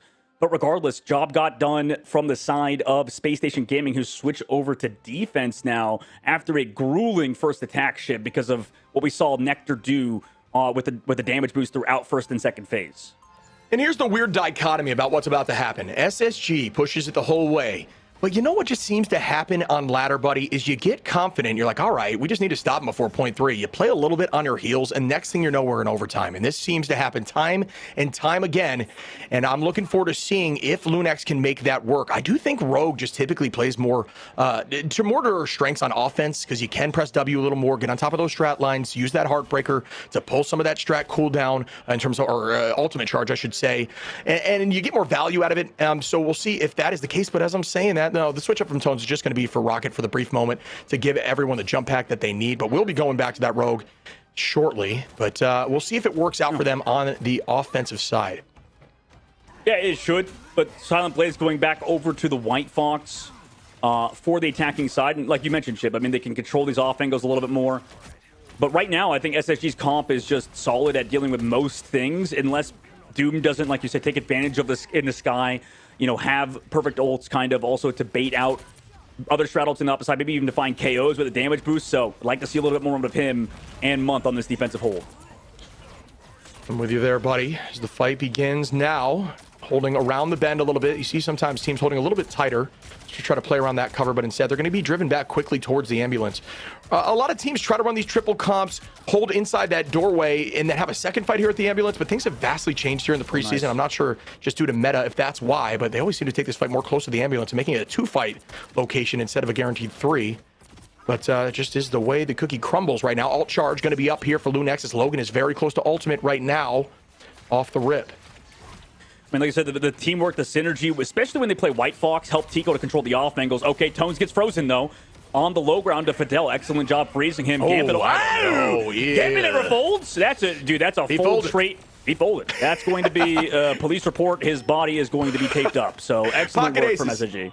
Yep. Pocket aces, immediate fold there. You don't love that. That is a huge W for SSG on the defense. And I don't know if I even agree with that after you lose 2 off the rip. I think it was 1, but either way, the team was very low. I think the idea was, all right, let's just try to force this out before they get ults. And clearly was not the right call with some great tracking and just target prio in that moment. Yeah, I mean, this map is definitely working out for the side of SSG because of the fact that it's so linear. You do bring back Veritas with that res, by the way, because Silent Blaze is on the Rocket Raccoon because they don't have any flankers to find that BRB. That's at least used, but Doom to this guy, look at that. Oh, dinner time is also met by Rage, so they have the follow-up there. Here's the Phoenix ult in the sky, though, to dive deep maybe onto the back line, or at least wait it out, play for their own life. Does get broken out of it, but it's kind of 1-for-1. We'll see whose root gets their ult off. Here comes Blur, does throw it out. Meteor not in time, or actually is to dunk on it, but nobody goes down. Excellent job to tank all of that for the Vanguard's counter Groot ult from Iffy on that side. Shield off, but no. Well Nectar done. still falls to Tico, and Redis also takes down Necrise with a pick-off. Yeah, that was really well done. It's just as simple as that. All right, now the retake comes through, though. Can they get to this point? I don't believe they can. They cannot. Or yes. Oh, no, they cannot. Yeah, great walls, and that's the upside to Groot, right? That free space. Right at those really crucial moments, you need just a meter to get there, but you can't do it because there's too many walls in your way. And that's going to be another pick there from Silent Blaze onto Doom, Tico onto Fidel, and now LuneX have a vengeance. But again, SSG had 5 minutes, 12 seconds, 3 minutes and 45 here for LuneX on this attack. Yeah, the wolf stuff can still work, especially if Necrise gets picked off in that last situation. Nectar, okay. Again, I mean, he's just gone hunting for Logan. I feel like Logan has just gotten shut down by Nectar 3 times in a row now. There's that Heartbreaker coming in immediately, though, from LuneX, trying to make sure they can stop some of these alt charge gain situations, put them in an advantageous position. But there is that Raging Royal Flush after coming back from the side of Logan. Iffy able to take out Nectar as Iffy gets a 2-piece. Tico onto Doom, and Tico again. Iffy and Tico now stepping up in this moment as Fidel cleans up 1, but it won't matter as another pick comes through from Iffy on the Groot. Maybe is the tree. I am Groot potentially from the side of LuneX, who want this space and have plenty of time right now for this point 2. Yeah, this is the thing we pointed out of LuneX in the past. Whenever Iffy does well, the team seems to follow. And, you know, it makes sense, obviously, with Groot with the team play. Tico sitting on the flank, though, Shib, ready to go with an ultimate against Space Station Gaming, who are grouped up together. Yeah, this is getting intense, and we talked about maybe playing a bit on your heels when you feel like you had this happen, and Tone's able to find 2, and Silent Blaze able to res back Tico after the early pick, so numbers still in their favor. Huge positive. Wait, they just got the point. Oh my goodness. Wow. But LuneX are running like very interesting backline compositions, but they're working perfectly due to the situations they're in, right? Like the fact that, like you said, the BRB is uncontested, there's nobody to find it, and the pause comes out. Also excellent work from Galactica behind the scenes to pause the game at a crucial moment, but I imagine there's some probably technical difficulties or something happening in the game. But 4 minutes now, Shib, for the side of LuneX in third point. So excellent work from them. Yeah, I mean, this is very much one of those situations that, like I said, dude, for some reason, when teams push all 3 points here, they just play a little safe and the team exploits it. There is plenty of time for them to get point 3, but I think it is incredibly difficult to get point 3 on this map. I think Groot is one of those answers to this map that allows you to do it, because if you have walls in those moments where a touch means everything, especially with more of a survivable comp, you can win the map, and that's what both sides are using right now. Yeah, for sure. I think that they're taking advantage of the situation they're in. Also, like, I mean, teams try to like kind of hard focus on like running the meta strategists without thinking about why they're played. And for LuneX, like obviously you don't really think you want to play Rocket Raccoon in the current patch, but because of the situation they're in, like we said, this was kind of something we saw in the grand finals, even at the mid-season. Teams are starting to kind of realize if they don't have any flankers, we could just drop the BRB back in a safe spot, nobody can hunt it, and then we get the free res off. And yeah, we don't get as good of an ultimate, but it may not matter if we're always up one in every single fight. So first of all, that's big. Considering as well, because like LuneX were trying to fight hard for these off angles and it wasn't really working on their defense, but now they swapped off the White Fox, which everybody would consider a very strong hero. It just wasn't working in that matchup, right? Because of the fact there's so much damage coming down range, right? Yeah, I'm 100% behind that. And I think a lot of the wins that were coming through from SSG were off the back of Nectar getting an insanely early pick, them having numbers advantage and just walking them down. And so when you have that BRB, you start the walk. I think instinctively it's tricky, right? Because when BRB's in play, sometimes you don't know whether they're within range or whatever the case may be. You get the pick and you just instinctively start walking thinking you have numbers advantage. And then you play a little bit sloppy because you are actually even in numbers. You're pressing a little bit too hard and you lose the fight. And that's kind of been the value of Rocket. I think Rocket took a seat back a little bit when Phoenix was consistently played, but Phoenix, you know, not as frequent right now, although is being played by LuneX, who also have that Rocket, right? So it's tricky. It's really working for him on this attack. I'm looking forward to seeing what this looks like on point 3, because the team is likely going to try to either portal close to where this point is, try to hold them at their spawn door, or you know, try to get there quickly, because you need to buy time right now. There's how much? It's almost 4 full minutes on point 3, dude. That is just so much time. That is. They really should make something up, but they've kind of staggered. Like it was kind of the same problem that I think that LuneX were having on the previous 2 maps. Where they would stagger a lot and can't switch off compositions. Because I think when they were on the offense, and same thing for LuneX, both teams would think we're doing a good job kind of going back and forth, kind of counter-comping a little bit. SSG have kind of stopped that. They figured out this is the best comp that they could play, but there are weaknesses to it, right? Obviously, like I feel like Doomed hasn't been as effective on the Ultron, specifically against LuneX's comp, whether it be the glue, whether it be mainly Tones. I feel like Tones is soaking so much damage. I mean, the survivability of Rogue with the team-up seems crazy, right? Like, you could do so much. Yeah, I mean, it does make your threat to Ultron ever more present, because you can get up in the sky and a couple kicks. Now with that extra damage from the team up, you're deleted.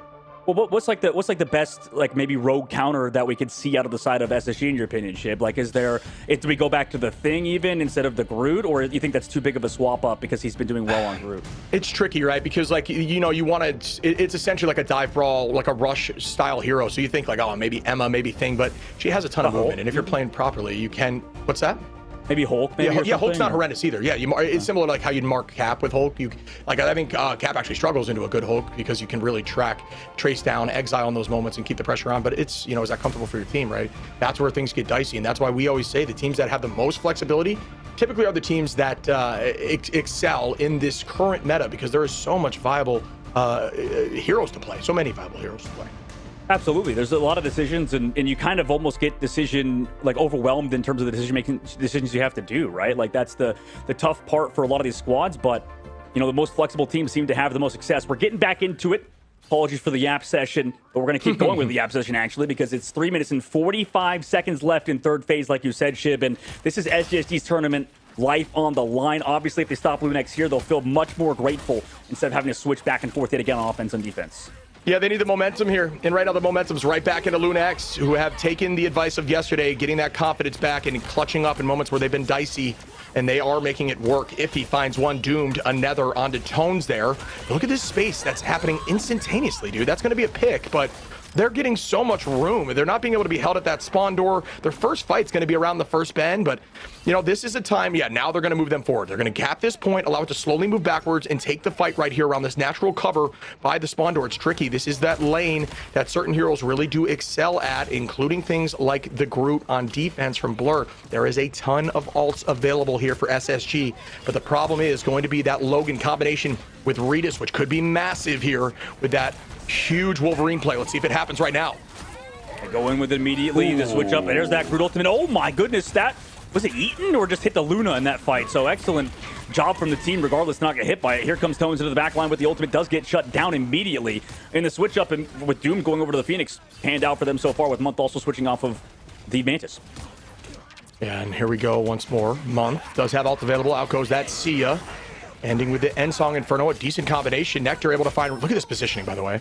Tico, Month onto Regis, and that's really strong positioning there with great target prio. Able to find one, trying to find a flank angle, and the movement is just, the schmovement, right? It's just disgusting. Another chase down, Doomed with a huge dagger. Oh my, somebody stop them as Nectar once again finds Logan. It's actually D-Wade LeBron. Too many basketball references, sorry, but excellent work from those two. And the switch up, again, panning out. I think Nectar as well does an excellent job controlling these sort of high ground angles, off angles, whatever you want to call them, with the Luna Snowflake. Oh my goodness, again. Okay, goodbye, Tones. See you later. HP gone if everybody hits a headshot on you. Brutal situation. I guess Black Cat maybe could avoid that damage next patch, right? But okay, Regis can't, even without his passive. Back to the spawn, slow walk, and that's so many staggers for LuneX now, looking like the first map. Is a little, I mean, probably well-known fact, but a fact maybe if you didn't know, when you slow walk, you reduce movement sound to the point where they cannot hear you. So a lot of teams will do that when they're trying to find a cheeky play with something like the Glartrox here. Iffy with the Meteor M available. Nectar is trying to make that play happen, and there's that ultimate. We're talking about a two-piece, and Dream walking backwards, Yard. Goodbye, Tones, too. A huge ult here, and SSG is clutching up right now, becoming the team they needed to be on point 3, a very defensible side of the map, and a lot was committed. There's going to be an answer with the Kamiho Unleashed from Month, but Tico and Iffy do have another really strong combo that we've seen a lot in the past. Yeah, LuneX is starting to look a little scared. You know, I mean, they switched Silent Blaze over to the Gambit now for the first time in the series. Logan going to stay on that Luna Snow. And for SSG, they're stringing together these fights. I mean, maybe you can go crazy with Iffy, Meteor MT, the Groot ultimate, but, I mean, Necry's sitting on the defense. It should be easier for this mag, right? Strangling Prison available. Trying to find something else. The Meteor M goes up with the End Song, and that's that combo. They pay for it, too. It is so difficult to hold on through a combo like that, and I do think SSG made the right call. Do not commit anything. When they use Meteor... Oh, they actually didn't even Meteor M. Excuse me. I thought I heard it in that moment, but I guess not. End Song was enough, so even better by LuneX to really not overcommit there, as Logan does have the dance floor. Iffy with the Meteor M, and it could be something we see here, but Month, Blur, Necryze, and Doomed all available for queues. It's all about value now. Who makes it happen? Tones with the huge dive, forcing out the dance floor early, getting to point. Strangling Prison goes out. Meteor M as well gets launched. And that is going to be massive here for SSG, and it's going to be very difficult for the retouch to come through. Tico switching immediately to the Strange, but OT ticks down. I'm not sure it can get here, folks. The touch needs to happen now, but it does not, and that is going to be a win from SSG that keep the series moving forward. Yeah, keeps the series moving forward, keeps the reverse sweep hope alive as they win the map at the very least. And you know, they strung together a few fights for LuneX. They got counter-comped immediately as the Ultron stuff wasn't working second phase, and then got snowballed a little bit towards the end. They swapped off it during the pause. Maybe that gave him a breather to come back into it. And obviously, Nectar and MVP, yet again, the streak of these Elsa players just getting the character they want through has just been undeniable. It kind of... Dude. I mean, like, was the Gambit really worth playing if you're just going to get dominated by Nectar like that? 24 final hits? I mean, that is just obscene. 24 finals, 44k damage. I'm not like, look at everybody across the board. Almost double the opposition, right? Like, that is insanity. That is domination. And I do not think we are going to see Elsa available ever again for SSG in this matchup. No, I mean, they were doing it too. They were banning the Elsa first for LuneX. You know, maybe you assume on Convoy. No, but like it's good on Convoy and stuff. Maybe they're more scared of the Gambit on this map, and that's the tough part is you have so many decisions you have to make. Like we talked about decision fatigue, but what we're not fatigued of is this series, and SSG are not out of it yet. We'll see if they can come back or if LuneX can close out after this break.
Piercing towards victory 눈부신 꿈으로 차가운 심장을 쥐고 더 높게 날아가 They can't catch my vibe in my life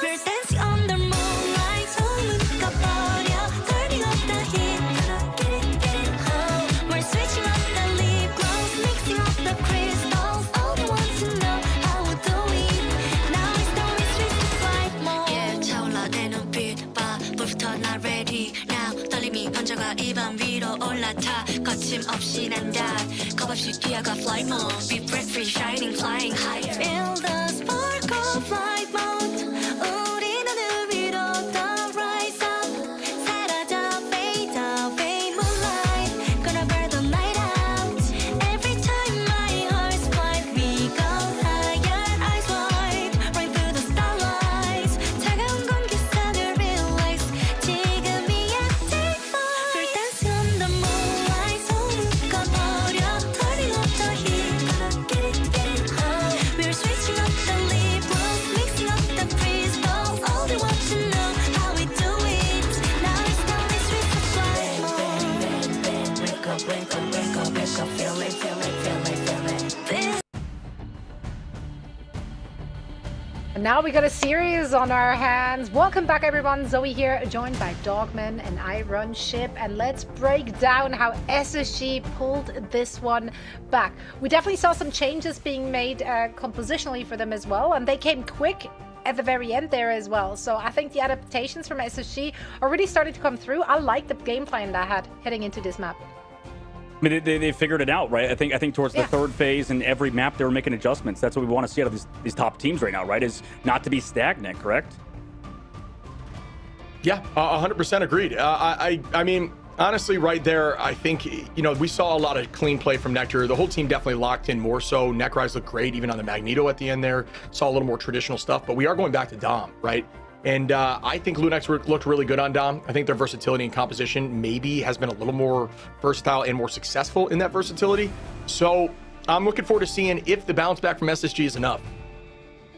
Yeah, man. I mean, right, when something like this happens, like what we just witnessed from Nectar, it's very easy to just like immediately panic and go like, okay, Elsa needs to go. Like, we need to have you focus on that. Like, that can't get through. Is that, what do you think is happening in the LuneX camp right now? Probably, yeah. I mean, the first maps, obviously, they did that. They strategized around it, and it panned out to ban it first. So, yeah, obviously, you want to kind of go back, especially on the next map, which will be Idrisil. So, this team, well, I mean, it's different, at least because of the fact that these maps are so long range. Also, the reset. So, that's actually a good time to bring it up, too, is because after the first 3 maps that happen, any map is pickable again. It resets back to anything that you've not played yet on top of any map type. So it's a little bit different because of the best of 5 that's changed in the playoffs. But it just saw another good map, I think, for this Elsa comp that, you know, hopefully, like you said, Zoe, is not going to be picked, not going to be not banned by both teams. The double negative doesn't really work, but yeah. Like, it kind of lost me halfway there. Yeah. I do love seeing LuneX back on domination. I think they've just been looking really strong, and especially I feel like they match up so well against SSG in this particular map type where things can get a little chaotic, and I feel like LuneX is having an easier time in the chaos. Yeah, honestly, I was wrong. Yeah, I guess it's going to Idrisil. So it is going to be another one of those convoy maps, which I am surprised about because I do think they look so good on Dom. Yeah, no, I was wrong. My bad for leading you astray. But just rubbing it in on it. That's on me. Hey, bury him in the ground. Get the shovels. Get the shovels. Right with the car. Yeah. God, Chip, why are you I think we do so get a preview wrong, though, but it's so pixelated and I really can't read it. And my eyesight is I'm elderly, so like I can't read anything on my screen, to be honest. Same. Everything is a blur. Yeah, I thought that was like the old map. That was the domination that left us like Shibuya before, you know, that when we had those us. maps. Yeah, I mean, our band is not only old and short. We're short and old, right? So we have the double whammy there, so we couldn't read it. But yeah, no, I saw something funny in the comments during the break there that cracked me up. Is the only thing that Nectar's bad at is missing shots, and I was like, you know what?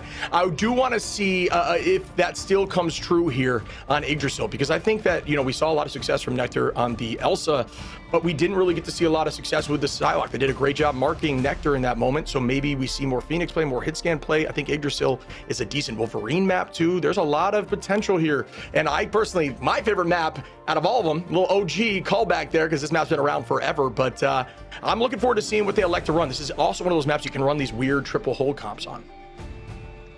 Ooh, what do you want to see, Dogman? I mean, I just want to see like the adaptations like we saw before. Like that I want to see those movements, those changes. I think that ship's kind of right on the triple, but I don't know. Like the current patch and the current meta has been sort of changing like in a bunch of different ways, and it's allowing a lot more diversity this week. So I think we just need to see those adaptations. I think LuneX is a little bit quicker. That last map, obviously, SSG still won.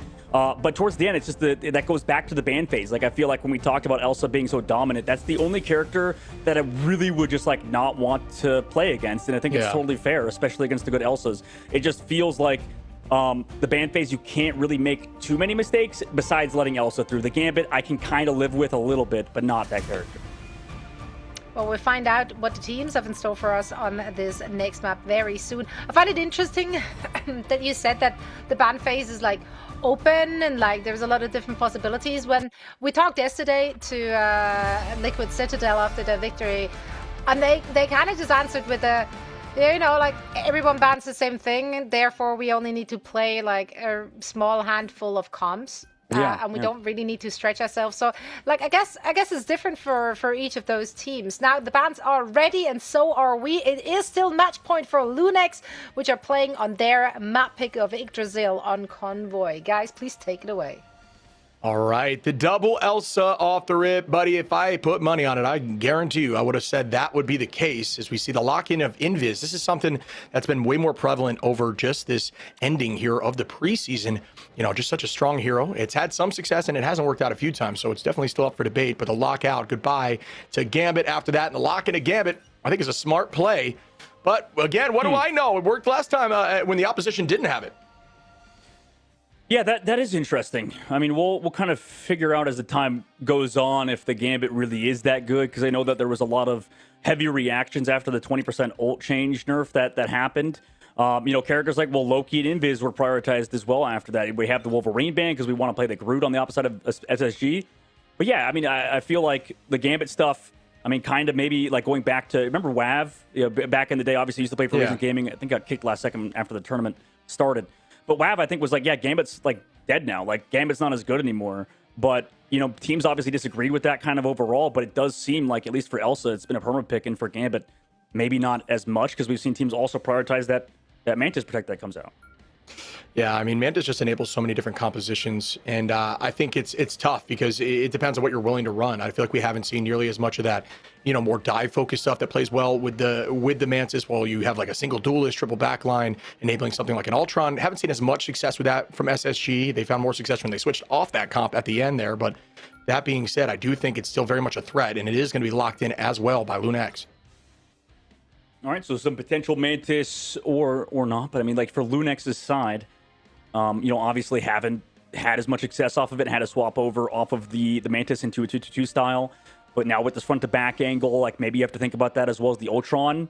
But they're going to go for the Loki ban at the very end. And that leaves both the Ultron open, maybe some Adam Warlock shib. Like, obviously you still have the Gambit and stuff, but you still run triple on the opposite for LuneX who get the Mantis in. Yeah, we haven't seen as much success with Warlock, right? Like, especially in the Americas region. It's been run a few times. Teams have tried, but it's kind of gone to the wayside since it hasn't really worked. There's going to be a little bit of a buff coming in, obviously, with the new season, but that's not in play right now. Just a reiteration for those who maybe missed that. They are playing on the 7-hour patch right now. But here we go, folks, heading in. We're going to see if teams want to run something a little more of stall heavy, but it looks like on the defensive side, that will not be the case. And they're going to run that triple backline instead of the triple Vanguard frontline. Yeah, I mean, dude, like, Ultron getting buffed is insane, man. Like, I feel like he's already been so meta. You know, like why the hell are they buffing him? I'm sorry. That's just crazy. Like, dude, I've seen, like, the Reddit page, like, the Ultrons are like, oh, my God, he's so bad. But it's like, yeah, he's bad with the... I think I've ranted about this before. I feel like I'm actually old man yelling at the clouds right now, so I should cut myself off early. But regardless, Ultron definitely good in triple strategist compositions. Yeah, and it's also, right, you got to think, like, top-level play, right? I think Ultron really requires a team to understand natural cover well, understand the correct heroes to be using, and just competence in that triple backline. But Ultron with Mantis, I'm going to use you as natural cover, you know, coming for these Ultron mans coming after me after this. Become a bullet sponge. Listen, I don't necessarily want to have that be the case. That is true. That is true, buddy. As we start off here, right now, off the rip, you see the high side positioning from Nectar. It's going to be on that Phoenix, actually, like we kind of discussed there in the downtime. I think that's a pretty good call because I knew there's no shot that Elsa would be back on the table after a performance like that. Nectar with some good natural. Notice the natural cover, like we're talking about right there, playing on that left wall. I'm just surprised neither team decided to go for the Ultron ban because I feel like this was going to be an obvious outcome. Yeah, you know, and that's kind of the difference between maybe some of the teams at the very, very top and notice that is a problem, and then the teams that are working their way on the lower side of the bracket right now. It's also comfort, right? If you scrim against a team and they really haven't shown that they provide it well, like that's all just information that you can use to your advantage, but it's stuff that we really won't really know unless you are that statistician on the team. So there is the engagement. I'll say there's a lot of space being owned here already off the rip as no one's gone down. Really good attack by LuneX. Yeah, we've seen on this map, okay, immediately Nectar finds the pick on the off angle.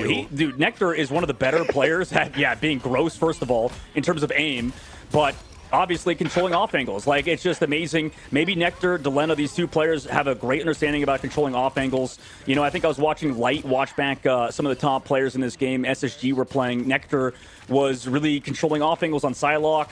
Phoenix, where he mentioned, I think, Sparker's gameplay, for example, who was a lot more front-to-back style. So you can see the difference in opinion in terms of play style, enabling Nectar in that first fight, who took the off angle and Regis didn't. Yeah, look at ults here, though. Virtually everyone going to have ult available. Tones launched ult there. Did not seem to work out. I must have at this point because I already had 44%, unless the switch came through. I have to double check on that. But Silent Blaze not having ult yet. Out goes the boundary. Regis able to find one off the rip onto Fidel. Is going to put the offense in a good spot at the side of LuneX. Meteor M is up too. Does that one land? It does. Necrise out of the sky, I believe, onto Tico. That's dirty right there. Ensong Inferno lands, pulls a lot of those cooldowns and walls away, but doesn't get much else. And even being down early on, SSG retakes the space. Blur, though, finds one onto Iffy. Great drop back attack there. Blur on the defense, is able to collapse in and find the stagger. And that is kind of what they're looking for now. SSG will have Strangling Prison available, which can cut through Silent Blaze with that resurgence. When you talked about him, Necrise so far, Magneto last map and this map has looked great. So enjoying this so far for SSG, and like you said, ult's available. Yeah, I do think another very strong hero on the sticks is going to be Magneto. Play a little slower and just kind of plays into the advantage of having a controller in terms of movement. But here goes the next engagement. Out is everything. It's all a neutral fight here, folks. There is no more answers as the Strangling Prison and the Resurgence both get committed. Nectar, what do you know, in the neutral, able to find one. Keep the pressure on, make it two now. Nectar, come on. Still walking as all the cooldowns go down. Great wall there to buy even more time and space. Wow, there was a good stun option there, but an incredible Invisible Woman wall to push that away.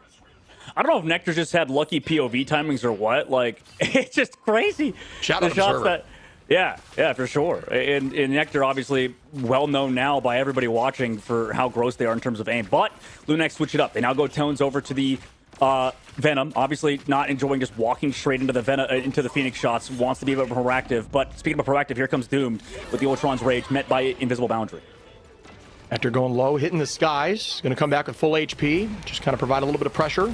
Spawn exactly where they initiated. You'll see a little Phoenix there for those who maybe don't understand that. That's exactly where the spawn's going to be. You can try to play around that in the future. Maybe nice tackle and nice play by Blur there onto Iffy, and they're walking again, dude. This defense from SSG, this whole team is locked back in. Yeah, they look locked in, and then LuneX just look lost right now, man. Like, okay, 5 seconds, 4 seconds. By the way, they're about to lose. They need to touch. Somebody goes in. It's Tones. And he ultimates afterwards. I mean, they're going to have Ensong Inferno coming back from spawn. But you still have to delay for these straddles. Maybe Silent Blaze is now onto the Jeff, like we've seen earlier. Regis takes down Nectar, though. Okay, you find one. But here comes Blur. Win aggressive. Maybe too aggressive, but it's the Gambit ult. Everybody is still here. Phoenix Soul comes through, but the support is too strong on the defense. Strangling Prison holds everybody inside a tight angle together, and Regis falls. Yeah, and you can actually use that Ensong Inferno from Phoenix to touch point to try to stall, but it's not going to matter. Wow. What a defensive hold from SSG, who woke up after these first two maps and do not want to go home just yet, folks. On the offense they go, and this is what we're looking for from game one, buddy. Yeah, this is going to be a fun match if it goes to yet another map. Also, wait, hold on. So LuneX picked this map, by the way. Yeah. Correct. So that is also kind of weird because LuneX also lost to Yahweh Lost on this map before. I mean, I understand it's like they like this map. They've picked it before, but man, it's just not. They look lost. Like, they look straight up lost. Like, their tanks were walking in shit. Like, and just dying. Like, they just, like, would walk straight into Nectar's crosshairs, AFK in the brainer almost. Like, it's a team effort, obviously, and you can see it, that the team doesn't know what they're doing. Dude, I think a lot of it, and, you know, not to keep, because the entirety of SSG is looking strong. We mentioned Necryze, obviously, and Nectar, but I would say the positioning there from Nectar on that off angle, just constantly pressuring the right targets, right? Notice how rarely was Nectar shooting a Vanguard in the front. It was always a pick on a strategist or duelist early on. So really, really strong play there. It forced them to constantly be looking in an off angle, allowing the front line to move forward. The defensive side just looked practiced from SSG, and LuneX just wasn't expecting it, but they've got to do the same thing here on defense, and you can see the comp coming in, looking pretty traditional for the side of LuneX. When you can see the swap was a bit slow. I mean, you can see, like, the Mantis comps, specifically, LuneX just haven't been so good at. Like, they're better at this style now that they're playing on defense, which is this Jeff alongside something else. It's just specifically with the Mantis, as we go into a pause, that they're not good at. Like, we saw in Domination, they had to switch off of it as well. They tried to play it on their attack with the Ultron stuff, but honestly, in terms of the Ultron mirror, Space Station Gaming look a lot better. So we'll have to see how LuneX adapt, because at the current moment, I mean, they just can't. They can't fight this Mantis mirror. It's just not going to work with the Ultron in the sky on SSG side. Yeah, it's tough, because I do think that the entirety of LuneX plays well into these more divey, hyper speed comps that move in quickly. But I think the positioning and idea and the entire comp was countering that, and they didn't know what to do. Like you're saying, they kind of panicked. We saw heavy swaps at the end, and I think it was just too little too late. I like the cap idea to maybe mark Nectar. You wanted to get on that off angle and just pull some of the damage away from your backline. But it just came out just at the very last 30 seconds, and it forced ultimates out to touch point. It was a tough look, but yeah, SSG, dude, they woke up. They're looking incredibly strong right now, and I think they played that map to perfection, at least so far, but there is an attack to happen. And I think as well, this kind of all goes back to Central Park, where you know, for SSG, I think they didn't adapt in the second phase, I believe, as well. When I think they had a similar comp available. I'm trying to remember if they had the Mantis ban or not. But, you know, regardless, Doom switched over to the Star-Lord and stuff, and they tried to play like a traditional 2-2-2 style. It just wasn't working for them, though. You know, kind of in a similar boat to, I think, like is it Na'Vi, I believe, that just play like nothing, or Heretics that play nothing but Mantis triple compositions. So right now for SSG, they look pretty good in these triple comps. And, you know, if they just switch Doom over off of the Star-Lord onto maybe another strategist off the Ultron, because he's looked good on that so far. So it's kind of the onus is on LuneX to make these adaptations to like the Jeff stuff sooner, because we could be going to a potential map number 5. Yeah, and I just looked, the Mantis was not banned on the go-around of Midtown, so you're definitely right there. Yeah, man, I'm not sure what the answer is. I think it's also, you know, I brought it up, and, you know, I brought it up early on. I just think that when they have these in the bag, for some reason, LuneX just seems to let it slip through their fingers, and it's not over yet. They can absolutely win this series, and I know that they have the talent to do so, but they need to break that mold that they've been in of being up heavy, whether it's in a map or a series, and then just looking like a totally different team. Oh yeah, absolutely, they do. And, you know, obviously, by the way, the pause just came out. I believe the pause was on Necryze's side, on SGC's side. You know, they're still taking their time, obviously, figuring it out, you know, but you would assume, I imagine the viewers are like, guys, you know, we only got 71 meters. And by the way, we're getting back into it.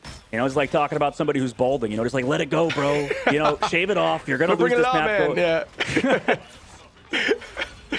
Do something about it. You know what I mean? No, here we go. Off the rip on the attack. You can see no real change here for SSG. They don't need to. And then LuneX going back to a comp that they have found success with, like you're saying, with that Jeff. But the games begin as the point has already pushed to the first turn. This is typically where you'll see teams portal in on a full hold composition with the Vanguard front line. But just nowadays, these teams are getting around this first bend with no real issue. And there is a great position. And notice how Necryze is playing off to the left here, forcing eyes in a different direction, using some of these cooldowns to get back to the team. That's the kind of stuff you want to see from a top-level Vanguard. Absolutely. Minute off the clock. Ultimate's built month. Look how fast he built it. But they will be against Logan with the invisible boundary. Also, Grudel soon. Can they live long enough for the Grudel to come out? Yeah, out goes that very quick boundary. Strangling Prison coming in, and though, will that work out? And no, and that is Silent Blaze, Tico, and Ritas finding a three-piece there. Still 3 minutes left, plenty of time. Commitment goes out from LuneX with Tones and Logan. Month, obviously, ulting in that fight. So that is, you know, the idea is, oh, that's a win because you don't have the Gambit, but either way, it's still a 2-for-1. Well, they played slow. They got the Grudel fast from Tones. That was the big reason they won it. You know, otherwise, I think maybe SSG close out on them. Regardless, like you said, Shib, Ultimate's available for them. This time, it's Blur's time to shine.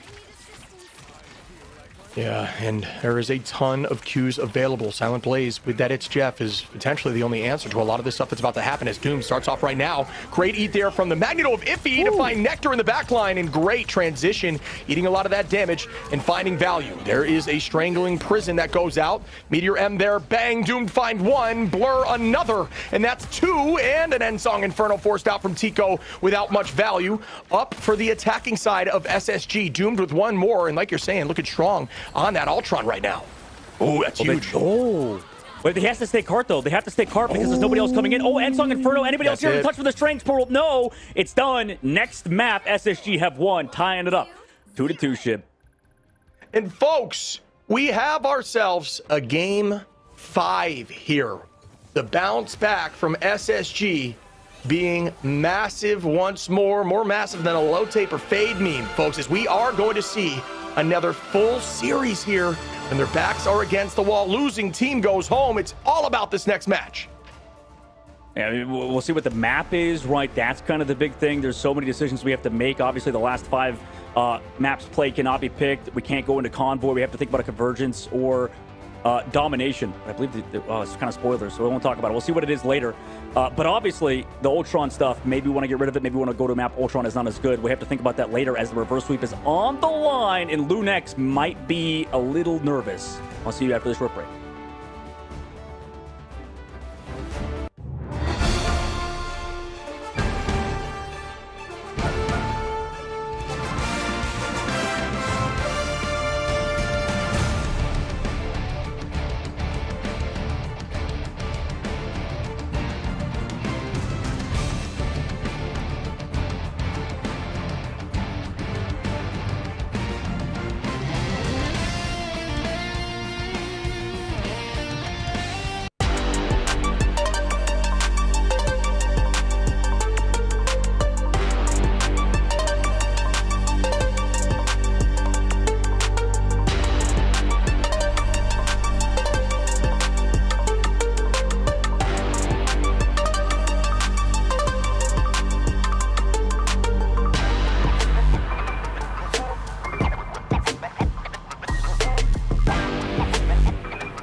Alright, apologies SSG, we're not familiar with your game. They locked back in, taking us the distance. They just refuse to lose, especially a few certain individuals, which once again just popped off. Like, yeah, okay, Nectar, not gonna play the Elsa, no problem. Phoenix looking just as deadly and dangerous. Overall, just I really like that triple strat in SSG's hands. I think they did a lot for them.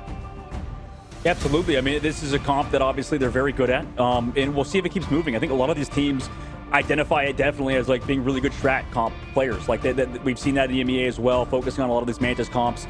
I want to see maybe LuneX ban one of these characters out early, and maybe don't even play the Gambit comp even, because like I like what Silent Blaze was doing on Jeff sometimes, and those sort of styles. Obviously going over to Domination, it flips a lot of things on its head. Maybe they'll be able to shut down the side of Space Station Gaming a little bit better, considering they did map number 1. But I still think everything's up in the air, like you said, Zoe. Everything is undecided on this next map. Yeah, I think, like you're saying, the Jeff's super strong here. The Invis, they're very comfortable on that with Silent and Logan. There's a lot of off-map potential. You know, we even saw, you know, in the other side, when you're looking at Necrai's not afraid to pull out the Angela. I would argue that that's probably the map to pull out Angela. She still excels there, can bully frontline, force your frontline into running things that maybe aren't as advantageous for your composition. We've seen a lot of strange portal plays here. There is a lot of unique stuff that can come into play, and I think LuneX needs something like that right now to happen for them, because they are just on their heels. It's just that simple. They're a team that cannot seem to clutch these wins when they have them in their like grasps of victory. They're so close, they just crumble. So I need, you know, to see some change. Yeah. It is so frustrating because they're this good, right? Like they're up in a series 2-0, and then it starts to crumble for them. Like, why can't they close it out? Be that in a map within a map, be that in an entire series, like they really have to lock in. That said, though, as much as it may be them just kind of like falling apart, I do think SSG cleaned up their act. I think they were a lot more decisive, which they kind of lacked before, right? That goes back to like, is their target focus on point? Like, no, it wasn't, because they weren't on the same page. They weren't on the same page about going in aggressively. They looked like they got their act together here on that last map. Absolutely, and it kind of goes down to that's what they play around best, like is the Nectar comps, and it makes it a little bit easier. The puzzles kind of fall into place. Like sometimes not even the players know why they get good out of nowhere. Like it just, you know, happens. It happens sometimes, right? Your team is better at certain styles. They synergize around it. Some players have better mentalities for certain comps. You can see they love to play around Nectar. That's the team's sort of identity. And when we have to put him onto like a Psylocke and he wants to go ham and aggressive, kind of like Tap, who is not on any of the teams so far in this tournament. But these are very hyper-aggressive players sometimes. You could see even in the KO feed how many times Nectar was going down. Now that they have that strategy, that support, now that they have the help, they're going to get a lot more done. Yeah, I absolutely agree. I think, and I also think that as a whole, when you're looking at this team, I think that Space Station does a good job with more traditional comps, stuff that worked more in the last meta, at least for the Vanguard front. They're not really running these super aggressive front lines that are aggroing. They play better when they can sit back and, like you're saying, enable the duelists, enable Nectar to find value, and they're just playing off that. Yeah, I want to see both teams going back into a flow state, not overthinking it, playing to their strength in order to close it out 2-2 the series. This is an elimination match, and only one team will continue their run in the lower bracket. Last time, Bud, we went to map 3, 99% virtually on both sides, and every single go of it. It is going to be intense, and folks, losing team goes home out of the playoffs here for the preseason. Nobody wants that. It is intense, and I'm sure the nerves are high.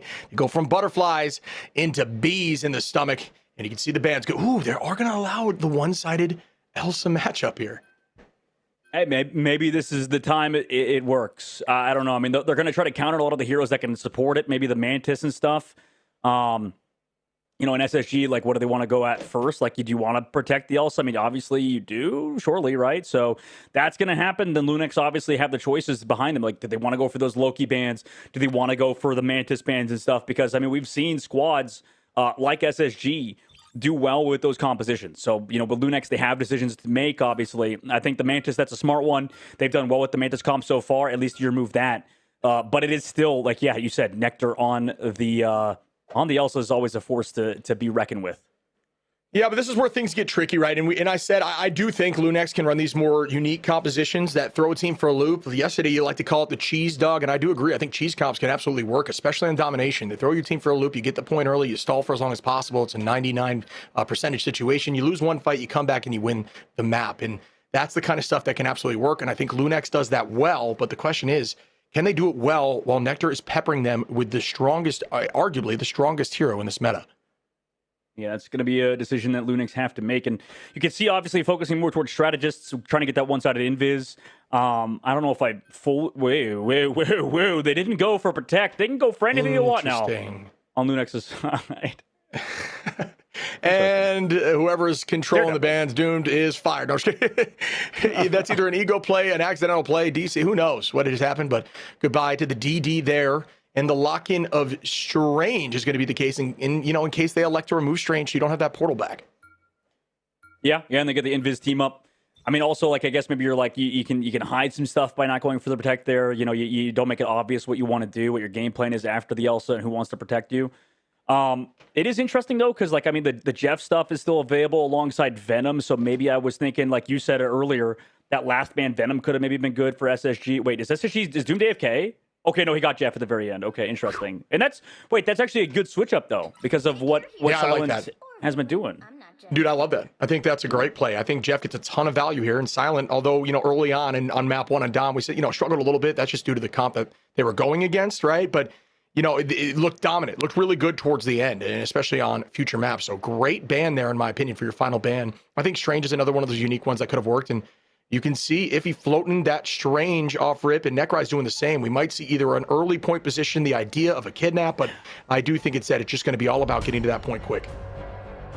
I'm a little nervous if I think if I'm a LuneX fan. We'll see moving forward because, you know, obviously you get that Mantis ban on the opposite side, but we've seen so far the squad for LuneX just haven't been able to make Mantis work and made the Jeff and stuff work. So we'll see how this pans out for them. For Space Station Gaming, I kind of like the ban phase, except, you know, I mean, obviously getting the one-sided. I mean, Elsa is like always going to be a huge benefit. So for LuneX, I think their backs are against the wall ship. It's as you and Zoe mentioned, they just always seem to just lose when they are this close to winning. We'll see if they can finally break that curse, but it's an uphill battle after letting the Elsa through. Yeah, and we will begin here, folks. You can see Doomed on that Wolverine. It's another one of those maps that you can see a lot of off-map plays, especially right now. Necry's likely getting them to point quickly on the Strange. Another one of those heroes that plays well on controller, owning that height now. Everybody going to jump out, and again, it's just about getting here. The counter portal from Iffy is going to be behind, and that might be a funky little spot there because they can play around their own wall, or their own shield, or excuse me, teleport as a wall. And I think the portal play comes out on top for the side of SSG in that, but again, maybe didn't catch it in that moment. Good re-release to start on the Wolverine as well for that Groot. A lot of cooldowns used early. By the way, damage coming through from Doomed, who has that snowflake on him, so he can just play as aggressive as you want. Look for those hooks, look for those plays around the corner. If he falls so low, but does fall back. Ult's coming up soon now, I think, for LuneX. As at the moment, though, SSG trying to keep Doom alive. Oh no, he goes down.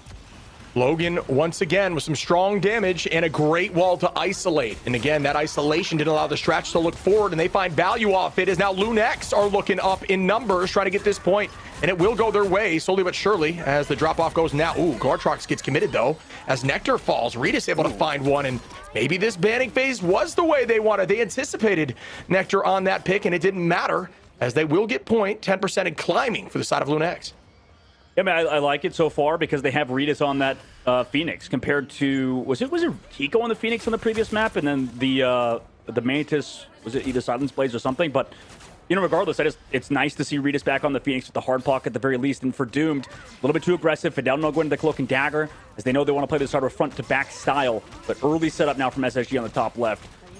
Early to go for LuneX. And there is that boundary off rip, right? As you see, Silent Blaze, allowing them to just try to hold on for a moment. Commitment on point, about halfway there right now. Tico, great positioning here, owning the height, especially when you have something like Logan on this Loki. You can deal so much damage when you've 3 stacked up with clones, which apply so much healing and pressure at the same time. The commitment comes through. There is that end song, bang on a tight ceiling, but wow, that was a dirty fade there from Cloak to keep everyone healthy. Perfect timing.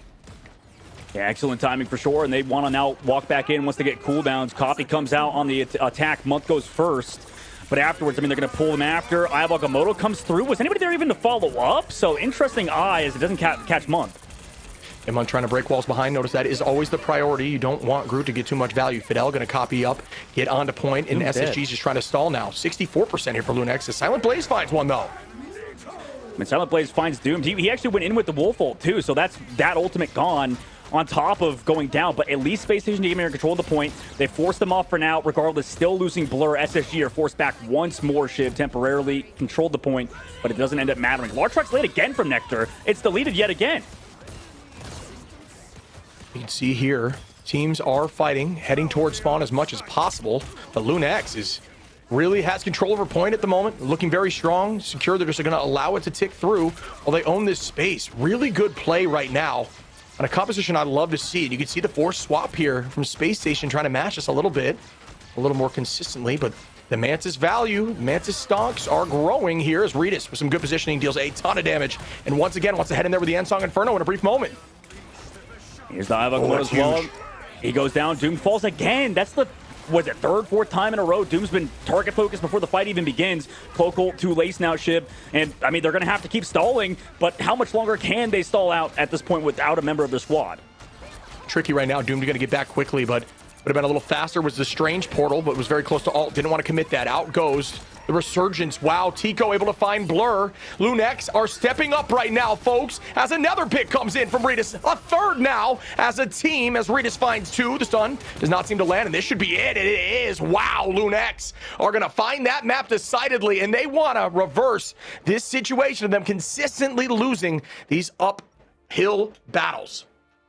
I mean, good fights from LuneX there, too. And I think the Daredevil ban kind of coming into fruition, I think, for the side of LuneX at the very end, just through the fact that, I mean, that was supposed to be a good map, a good round for Doom on the Wolverine, but, like, he was so focused on LuneX's side. Excellent target focus from them, looking a lot better throughout that map. So for Preseason Gaming, I mean, like, we need to see it maybe slow it down a little bit. Maybe Fidel also gets that Cloak ult and go aggressive with it over LuneX, who have just that Mantis.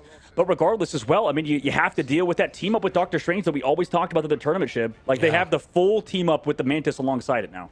Yeah, and if he's looking really clean, saw some big ultimates there too. But you know what, buddy? The question that is going to be in SSG's ears, if they do lose this, is were they going to save the Daredevil? You know, that's going to be ringing in their minds, I'm sure, overnight, because that lack of not having that lock that they just slept on, unfortunately, could be the deciding factor of them losing this and force Doomed onto things like now going to be playing the Moon Knight, which we really haven't seen as much success with in this meta at all. It seems a little bit scrambly to me.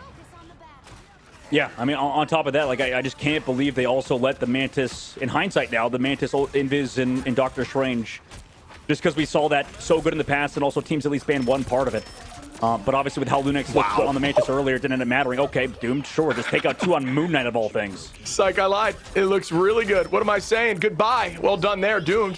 Finding them in that corner and is finding a vengeance with a three-piece now as Fidel is able to find one pick there for the fourth. And they have pushed them now to their spawn with ult advantage and the combination of Blur Doomed. And the beauty of this is the idea is you want to counter that Mantis because Mantis using that Soul Resurgence is still very susceptible to the Groot Knight combination. Cannot escape the Strangling Prison, much like Luna or Cloak can. We're walking up at the moment. You know, and they had a solid advantage, I think, in that fight. We'll see what Redis wants to do now, who is on that Wolverine. But Iffy again, I mean, sure, we're going to look for this Agamotto in the middle of the fight. Also block this Groot ult. Right now, he's had to deal with this Wolverine on the backside. Here comes that Mantis on the backside. Groot ult in the back. Here comes that Moon Knight combination that you talked about. Overhealth is there, but it's not enough to save Tico. Iffy also falls. Follow-up is there. Reset once more for LuneX. This is exactly like we predicted, buddy. They went the Groot Knight as soon as they heard the Soul Resurgence.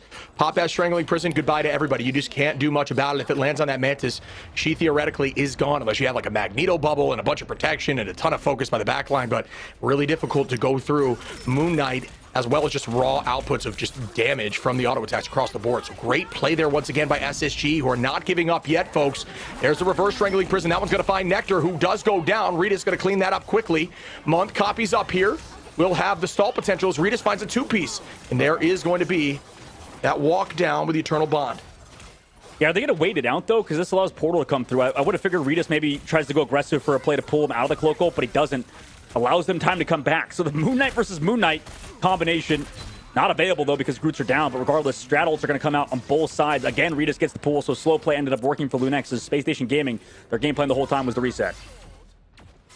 Yeah, I mean, it's a good kite, right? But that's kind of the idea. The reason that ult was committed is to buy you 13 seconds on point. Now you're at 91%, and if you're looking for SSG to win this, you essentially just want to build a ton of ults and win one singular fight. But LuneX did a great job not overcommitting there either, as they're going to have almost 4 ults available. They will have 4 ults available, but they don't have the combination with Tones just yet. So it's all about if that is going to be the issue. Will Doom get more value, or will Tico? Tico starts it now. Does not seem to get a pick just yet. drives a lot of cooldowns out of the, out of the wayward side there, but they start up now with the walk down. Sonic Seduction doesn't seem to get much value, and everybody's a little nervous right now. You can see it. Yeah, I mean, they're not playing normally for sure. Like, both teams definitely feeling it. 40%, they go aggressive with Invisible Boundary. Doomed has the ult, obviously, but they full disengage again from SSG. Playing safe, but could it be too safe, Shib, as LuneX, if they get, to 90%, I'd be a little nervous, especially since they're already on round point. They're going to walk in with Fidel here, I believe is going to be the case. They're going to try to get this Groot Knight combination, and that could be the game winner. That's the entirety of what they're thinking right now. Fidel does have ult, and they're going to have to walk forward. They will have an answer with Silent Blaze, but that doesn't matter much if that Moon Knight ults in. Invis also will struggle with that, and there's that combination I'm talking about. Match right back by the boundary. Will they get the Strangling Prison? It finds, no, it finds two, but a huge eye comes through. Doomed, able to find one, traded from Tico. Both sides evened out, playing safe again. Both teams nervous. Glortrox hits the wall. No, it was not able to work. Nectar tried, and an answer from Tico on a Necrise. Wow, this is just textbook from LuneX, who will come out of this on top. Are you kidding me, LuneX? How are they coming back into this? They're also having Regis come back with the ult in the moment. Goes through the flank, could make the play of a lifetime to end it. To recap, or rather to keep control of the point after the portal potentially was used earlier. Here comes Necrise, who's on Angela's comfort pick at this rate. Gets grabbed out of the sky, but Nectar! Oh my god! They've woken up again, but Necrise trades back Tones, at the very least comes back through main to bring SSG onto the point. Regis not even setting up his ult. Gets two! Shish Kebab on a spear. Allowed LuneX to get reset. SSG now have to rely on a portal play clutch. Yeah, we talked about this is going to be the map. You want to see that, Angela, if it's going to be run, and that is straight value right there. Nectar with a huge pick. This is up in numbers once again. LuneX had it in their grasp once more. But oh my, Doomed with a huge opportunity there. Doesn't matter, that's two goes down as Fidel finds one, Doomed another. This is just a matter of time, I believe, unless something magical happens, and it is not going to be the case. That should do it for the tied up map. We're going to map 3, folks, as the rest will subtly, slowly fall. A quadra now for Doomed, and oh my, it's not over yet. Holy crap, the Game of Thrones, baby. Game of Thrones? Move over, baby, because we have a tied series so far and a tied map differential. Eldritch Monument, the next map. And, I mean, Shiv, I feel like that's kind of on Regis a little bit. Like, obviously, it's more the whole team. But, like, I feel like we've seen the good Wolverine players make plays, right? Like, you grab somebody out of the Cloak and Dagger ult. Like, you can maybe pick somebody up and maybe get an aggressive ult. We see the leap into, shift combination into a grab with the ult or whatever in the mid-airs. We see a lot of the top Wolverine players do it. Regis never made the play, and I would have liked to see him do it. Yeah, I mean, this is just insanity. You can look at alt charge. Advantage going to be slightly in the favor of SSG, who are going to be locked into the comp that they were running there. At the end, it's, in their favor right now. Nectar has Glortrox available, but I'm just surprised that LuneX did not win that. I mean, SSG had everything. They used everything and got nothing. LuneX had it in their grasp and just kind of panicked with it. Once again, it is going to be Regis with a huge last stand potential play here. Nectar does have another ult available, like we're saying. Doomed, Month, Fidel, Necrise, all going to be in tone right behind. Whoa, Tico got sniped cross map. There's a yeet of a grenade from Blur. Insane shot. And, with that potentially slows down LuneX's fight, who doesn't have much to set up with. They still ult. They're going to invis boundary, but the portal point unlocks. No portal. Doomed gets grabbed by Regis. So there we go. Nice play from him with the invisible boundary, as there was no shot ult. Also goes in with the ult. Finally, Regis comes through with the follow-up, and there we go. Nice opening moves, but they still have strat ults for Space Station Gaming. In fact, both of them, and LuneX are missing everything. So Regis, again, would have to go off and pull somebody out of this ult. Yeah, I don't know about that. Wow, disgusting. You talked about Regis needing to stay. Oh my, that is a massive Glortrox. Oh, Nectar with a two-piece, even to numbers by themselves, and another answer comes back in as Doom's gonna clean that up. More will fall now as Nectar is looking for a quadra, and they retake the point. Oh my goodness, are you not entertained? Yeah, both Wolverine players a little nervous on the first 2 rounds. Doomed, obviously, in the first round, and then Regis on the second. But now it's Regis, on this offense that has to make a play. Doom now switches back over to the Moon Knight, of all things, to combine with Blur yet again. Let's see how they want to play around Tone's ultimate. Obviously, he has it with the Phoenix combination. Maybe they can go for the Meteor M as well. But Nectar, again, these off angles, we could talk about them all day. Controlled it yet again, at least forces pressure onto the back line. The reset comes through. Ult advantage going to be slightly in the favor of SSG, but not for long. Silent able to find one off the tackle there once more. Huge tackle from Redis, who's stepping up. Blur goes down. Iffy finds one onto Fidel. And that's going to be a good start here and a potential quick retake. It's all about the stall now. Can they stay there? Not for long. Logan with some good shots onto Necrise. And that is going to be the retake at 47%. And now ult advantage LuneX. Once again, folks, we have a trade here.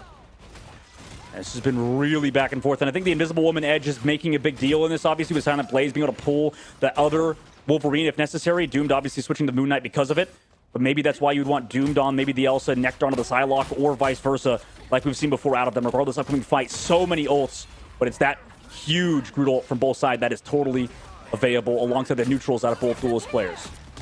Boundary gets committed. You can use Strangling Prison to try to pull out of Boundary. Not sure where that lands. Looks like Tone's able to find Fidel and Nectar through it, and he's up on the height there on the ramp.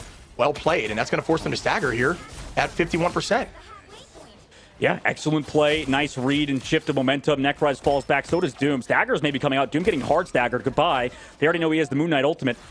Let's see how they play it. I think neither team has actually made a full direct counter to any of these Groot ultimates. At least one or two people go down. It's hard just because of the amount of space Strangling Prism can get. But as long as you get somebody picked out here early, maybe you can go for a TP play if it's only one. I think it's difficult now for SSG because they really want to provide that combination that worked well in the last map, but it's tricky to land that here, and they're relying on it heavy, and I think that's putting them in a tough spot. Again, good close hold. He just goes down low. Logan copies up and does the exact same thing. Will it work out as Month trying to find an angle there? But no, Tico finds the first pick once again, and they're just getting caught waiting out this combination. It gets launched here as Tone starts up with one. Iffy on the Blur, and I think LuneX might be able to do this now. Doomed finding two Nectar with another. Clutch up on the duelists here, trying to get to point fast. Doomed is going to find another pick with a triple, and now look at Logan. But wow, this is insane. And you look down at Nectar, who's just trying to hold on against the Wolverine, still stalling and trying to get this point, and does just that. But 99% here for LuneX. Folks, this is the most insane matchup we could have had here for game one. Can SSG push this to 99? Ult advantage going to be very slightly in favor of LuneX with Iffy, but will it convert? Yeah, I mean, Fidel, Cloak and Dagger ult. Doesn't have bubble either because Necrise is on that. Doctor Strange has to block if he's ult, like you said, or Redis could pull them out of it. I mean, LuneX, they could potentially shut it out if they grab people out of this ult, but also you have to account for Nectar, who has been disgusting, like you mentioned, on Elsa. Trying to find an early play here. A pick could mean everything. It's all about this neutral now. This one pick could give you the win. Great wall position gets broke there. Incredible position here by Logan, who knows he has to play safe. Out goes the commitment. That Meteor M, if it does land on that, is huge. Redis able to find one. That is a huge pick onto Necrise, who's going to need it. Oh, I think the portal was committed to.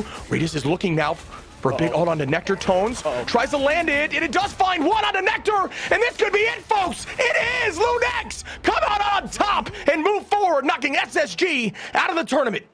Oh my God. Jesus, I would not like to be a LuneX fan right now, or SSG fan. Their hearts definitely pumping. And wow, what a series by both teams. Huge props to them. Putting on probably the best tournament North American region, match in the North American region we've seen. Just a fun matchup across the board. Tone's MVP, well-deserved for that capitalization of the Strangling Prison towards the end. And then Redis, too. I mean, Redis made so many plays. We talked about it, Shiv.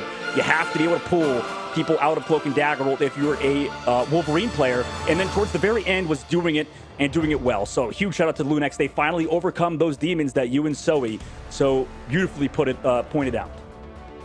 I mean, this is nutty. I'm sure, so we're going to have you jump in here in a minute. I mean, I want to get your take on this. Tone's coming out with the MVP, 11 finals there for Redis as well. What was your take on this matchup, bud? I mean, this was about as close as it can get, right? Map 5, round 3, and then we're seeing those micro switches. Doomed, I think, was a huge standout from the side of SSG. Like, him coming out on that Moon Knight as well, getting that team up, it did so much. And then seeing LuneX, you know, a less experienced team, not shying away from taking that mirror and also switching over. And then we get those mirror matchups in, like, some of the roles. Like, that was incredibly well played from both of them. And heck yeah, LuneX getting over that hump. They clutch when it matters the most in the elimination match in the lower bracket. It's beautiful stuff. I mean, you can't write a better storybook ending for LuneX, but it's not even over. Who it is over for is SSG, right? I mean, They put up such a good fight. Almost got that reverse sweep. So you pointed out earlier, the potential fake reverse sweep, the potential fake comeback. This one was almost like a real comeback, right? Like it went the distance. But I think like straight up, like for the fact that Space Nation looked like they were improving this past week, like you said, Dune looked better. If he picks up a few different heroes, if he starts to play a little bit more Psylocke, I think, alongside Nectar, this team could definitely be in a good spot. For LuneX, I mean, just a team to watch out for now moving forward. What a show. I mean, what a show. It's such a crazy game one. So I'm just happy that we were able to do that together, all three of us. What an absolute battle. I truthfully never knew which way it was going to go in every single team fight. Yeah, no, it was absolute cinema. I don't use that lightly, but this one was peak. I feel like these players are getting paid by the hour probably. That's why we had to go all the way. Like this was super, super exciting. I can't wait to hear from the winning team as well about, just what the comms are like in situations like that with them having struggled so much at like falling short at like the last like meter. So yeah, for them to finally get over that hump, just incredible stuff. And I was so worried, like even just after the ban phase, they're letting the Elsa go through, and I'm like, oh, this is gonna come back to haunt them. Like this is gonna go awfully wrong, but it didn't. Very happy for them. And I think the big thing as well is somehow actually I think the Jeff ban kind of helped them towards the end there, because they did well with this with the Mantis and stuff, but I think when they were on the Jeff before, it just wasn't working out right, like just based on what we saw Silent on the last map do. But the prioritization towards the Invis and then the focus, so again, like they did well in that first Mantis round. Obviously the second one when we switched to like Moon Knight compositions was crazy, but yeah, I mean, what an end by the whole squad. And I think that Silent Blaze as well, there's a lot of credit for an incredible performance on Invisible Woman and other heroes as well. Yeah, I mean, and then also just additionally, we have to remember, right, that they did not protect. That is a crazy thing to do at the very last map, game 5, in a situation that maybe if you did have that DD, maybe if you had a strat or whatever you wanted to protect in that moment, it could have changed things. Yeah, it's one of those things where it's like, could have, should have, right? What is that on purpose? Is that something I'm new to Marvel Rivals? Is this something people do? Or is this like is that a faux pas? Like, was that an accident? Like, what was that? Yeah, I think it might have been an accident. Just because, like, sometimes you think it's like ego, but also like it's map 5. I mean, you could maybe hide like a strategy or whatever, but also I think the Daredevil ban was smart. Like, maybe they were overthinking it, right? Like, I was thinking maybe we banned the Jet for the last ban, or rather maybe the Venom or something. So they thought it beautifully, just ban out the second best hero in terms of the duelist department, and that really enabled them. Yeah, I don't feel like map 5 is the time to aura farm in the ban phase like that. I feel like that one's not it. So potentially a mishap from SSG's side, who really brought it back so nicely though. Like they really rallied, like they locked back in and they started to really like download their opponent's strat. So, there's a lot of great things to be said about SSG, their run through the group stage, and also here in the playoffs. This is just a preseason. Right, we still have stage 1 ahead of us, so I think a lot of SSG fans should still be very excited for what's to come for that squad. And teams are still learning, and they're still figuring out metas and how their comps and their teams work.